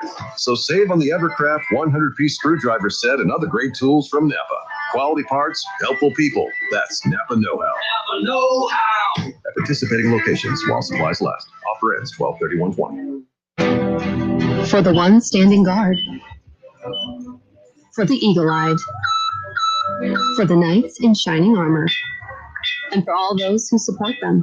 We are Granger, your experienced safety partner, offering supplies and solutions for every industry, committed to helping keep your facilities safe and your people safer. Call clickgranger.com/safety or just stop by. Granger, for the ones who get it done. Friggin' chicken chunks, friggin' chicken chunks, friggin' chicken chunks, friggin' chicken chunks. $29.99 each, you 4 pounds of friggin' chicken chunks. You can eat the 4 sauces too. 4 sauces too. 4 sauces too. 4 sauces too. 4 sauces too. Friggin' chicken chunks. Ring in the season with 4 pounds of frickin' chicken chunks. Buy a $25 Frickers gift card and get 5 frickin' bonus bucks free. The ho-ho home for fun, food, sports, and spirits is Frickers. Friggin' chicken chunks, 4 sauces too. Friggin' chicken chunks, 4 friggin' pounds, friggin' chicken chunks.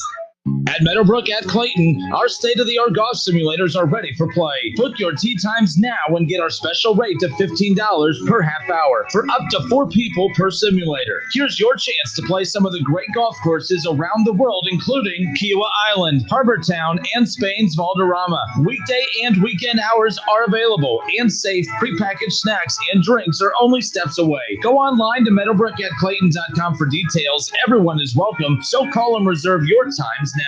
OHMB 803342 and MLS 304138. Do you need help with a loan to purchase or refinance your home? Have you applied for a home loan and been told you do not qualify for a loan? Are you a first-time buyer and have questions regarding the home buying process? Are you considering refinancing your existing home? Do you live in Ohio, Kentucky, Indiana, Florida, or South Carolina? If you answered yes to any of the above questions, you need to call Forrest Ferris at 3rd Street Financial Home Loans at 513-320-5911, who is available 7 days a week to help you. We're 3rd Street Financial Home Loans, and Forrest Ferris specializes in approving home loans banks and other lenders cannot or will not approve. Some of our clients might have low credit scores, been through a divorce, want to buy a home for sale by owner, are in a land contract, or dealing with probate or estate homes. Call Forrest now for a free estimate. 513-320-5911. That's 513-320-5911. Offer valid for purchase or refinancing of homes located in Ohio, Kentucky, Indiana, Florida, and South Carolina only. Minimum loan amount $60,000.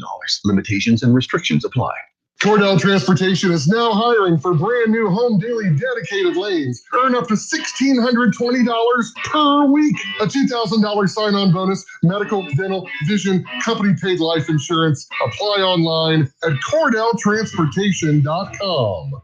Listen to this radio station on the radio.com app. Discover and enjoy your favorite music, news, and talk radio from live stations across the country. Listen anywhere on all mobile and home devices with the radio.com app. It's time for some straight talk. Look, we all drop our phones. It happens. You fumble it, crack it, splash it.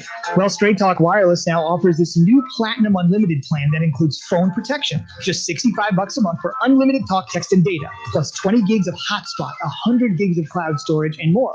All on the best network. Straight Talk Wireless, no contract, no compromise. See Mobile Protect terms and conditions at Asurion.com/Straight Talk. Limitations and exclusions apply. Starting route. Your destination is 0.1 miles away. If you drive less than 500 feet, turn left. You have arrived at your destination. If you drive less than 25 miles a day, you could be paying less every day with pay-per-mile car insurance from Allstate. You get the same reliable coverage and hands-on expertise you'd expect from Allstate, but now at a price that's tailored to the miles you drive. Call your local Allstate agent and start paying what's right for you. Includes a daily rate. Prices vary based on how you buy. Subject to terms, conditions, and availability. Not applicable in California. Allstate Fire and Casualty Insurance Company and its affiliates. Want to make your home a more comfortable place but don't think you can afford it? Carrier has the right solution for every budget. Carrier. Turn to the experts today at 1-800-CARRIER or carrier.com. Whether you're at home, at work, or in your car, tune in to ESPN 1410 Wing AM or stream us live at wingam.com. All right, and we are back. Justin Kinner, Kevin Nash, we begin 1410 ESPN Radio. Tyler Schrody says, I'm embarrassed for you. Tyler Schrody, the upset Titans fan who got embarrassed yesterday by Baker Mayfield, who he has said is the worst quarterback in the league all season long. And he got schooled. That's what a real quarterback looks like, Tyler Schrody, instead of that boring Ryan Tannehill. I'll take Baker any day. Josh Maloney on Facebook says, as a Bengals fan, I'm pulling for the Browns to go as far as possible. I've never thought I'd have a show where I'm more impressed with Bengals fans today than Titans fans. How many calls have we had today and interactions with Bengals fans who have said, Good for the Browns. You got to give it up, man. I got to give them credit. Got to give it up. Got to give it up to a team that got a huge victory in the Cleveland Browns. Obviously, I'm a Pittsburgh Steelers fan. I'm not rooting for the Browns to win games, and also not rooting for them to lose. So I could care less. But, got to give credit where credit is due. They got a huge victory yesterday on the road, no less.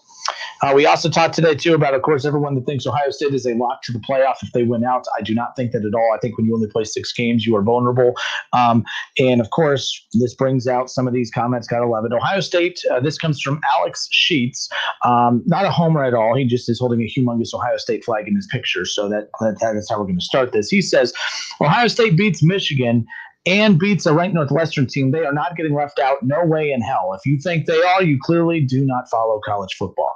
Well, Mr. Sheets, if you have actually followed college football up until this point today, being December 7th, 2020, clearly you don't then, because if you did, you would be smart enough to understand that the same reasons I'm saying why Ohio State's not a lock to make the playoff are the same reasons why Ohio State's at number 4 in the current college football playoff rankings. If you think that Ohio State is a lock, the committee has already told us Clemson and Notre Dame are locks moving forward. You know how I know that Clemson is a lock moving forward if they beat Notre Dame? Because they don't have Clemson after Ohio State. They have them before Ohio State. Clemson is a lock to get into the playoff if they beat Notre Dame, and Notre Dame being at number 2 means they're a lock to make it. If they lose to Clemson, they'll just move them back a bit. Ohio State does not have a guaranteed spot in the playoffs if they win out, period. Because if Florida beats Alabama, Florida will get in over a 6-0 Big Ten champion Buckeye team, period. Because Florida actually beat Alabama, who is going to be way more respectable of a win. Period. I don't care. This isn't an opinion. This is just common sense. This is using the history of what the Big Ten or what the College Football Playoff Committee has told us. Don't say things like, oh, if you clearly don't follow college football. Clearly you don't follow college football this season because the committee has already told Ohio State, we know you're one of the top best teams in the country, but you just haven't done enough to make us feel comfortable to put you any higher than 4. Everyone's like, this should be number 2. Oh, they're not. They're number 4, and they're holding on to number 4. And I don't think that 6 games is going to be enough to guarantee them number 2. But people like Mr. Alex Sheets here who have big Buckeye flags on their No, I'm just saying, like the homers in general. Kev, the committee's already telling us by putting. Are you watching? Look, you can't. You could stop watching this boring ass game for 2 minutes while we close the show out. Man? I can do 2 I'm trying to talk to you. No, you can't because I've asked you 2 questions. You haven't answered it. I asked you a question. I asked, who said they should be at number 2? I don't think they should be at number 2. Obviously, I'm on a whole different island. I believe that Notre Dame has the best win in college football this year over Clemson. Bama number 2, and then I have Clemson at 3, and then Ohio State at 4. So Ohio State's number 4. They should be at number 4. They're at number 4 not because they're the 4th best team in the country. If you ask me, Ohio State. Well, no, I mean defensively is why they're not also one of the top 2 teams in the country. They're at number 4. They deserve to be at number 4. Period. Yeah, and that goes back to the point about what you said. Actually, you said this in September. I give you a lot of credit for this. Like the amount of games is going to matter, but I think the amount of games really matters because Alabama and Clemson and Notre Dame, they're in double-digit games, so they're allowing themselves to figure out the kinks. With Ohio State, with them only playing 5 games currently, they haven't been able to work out the kinks yet. So it's still a situation where, like, we don't know if this is the right defense to be running, if we have the right personnel on the field. I know everybody's going to look back to last week's game and look what they did to Michigan State, but that's Michigan State. They've been struggling for years on offense. So I don't think, like, the test that they had on defense was Indiana, and they failed defensively. Thank goodness they have a potent offense.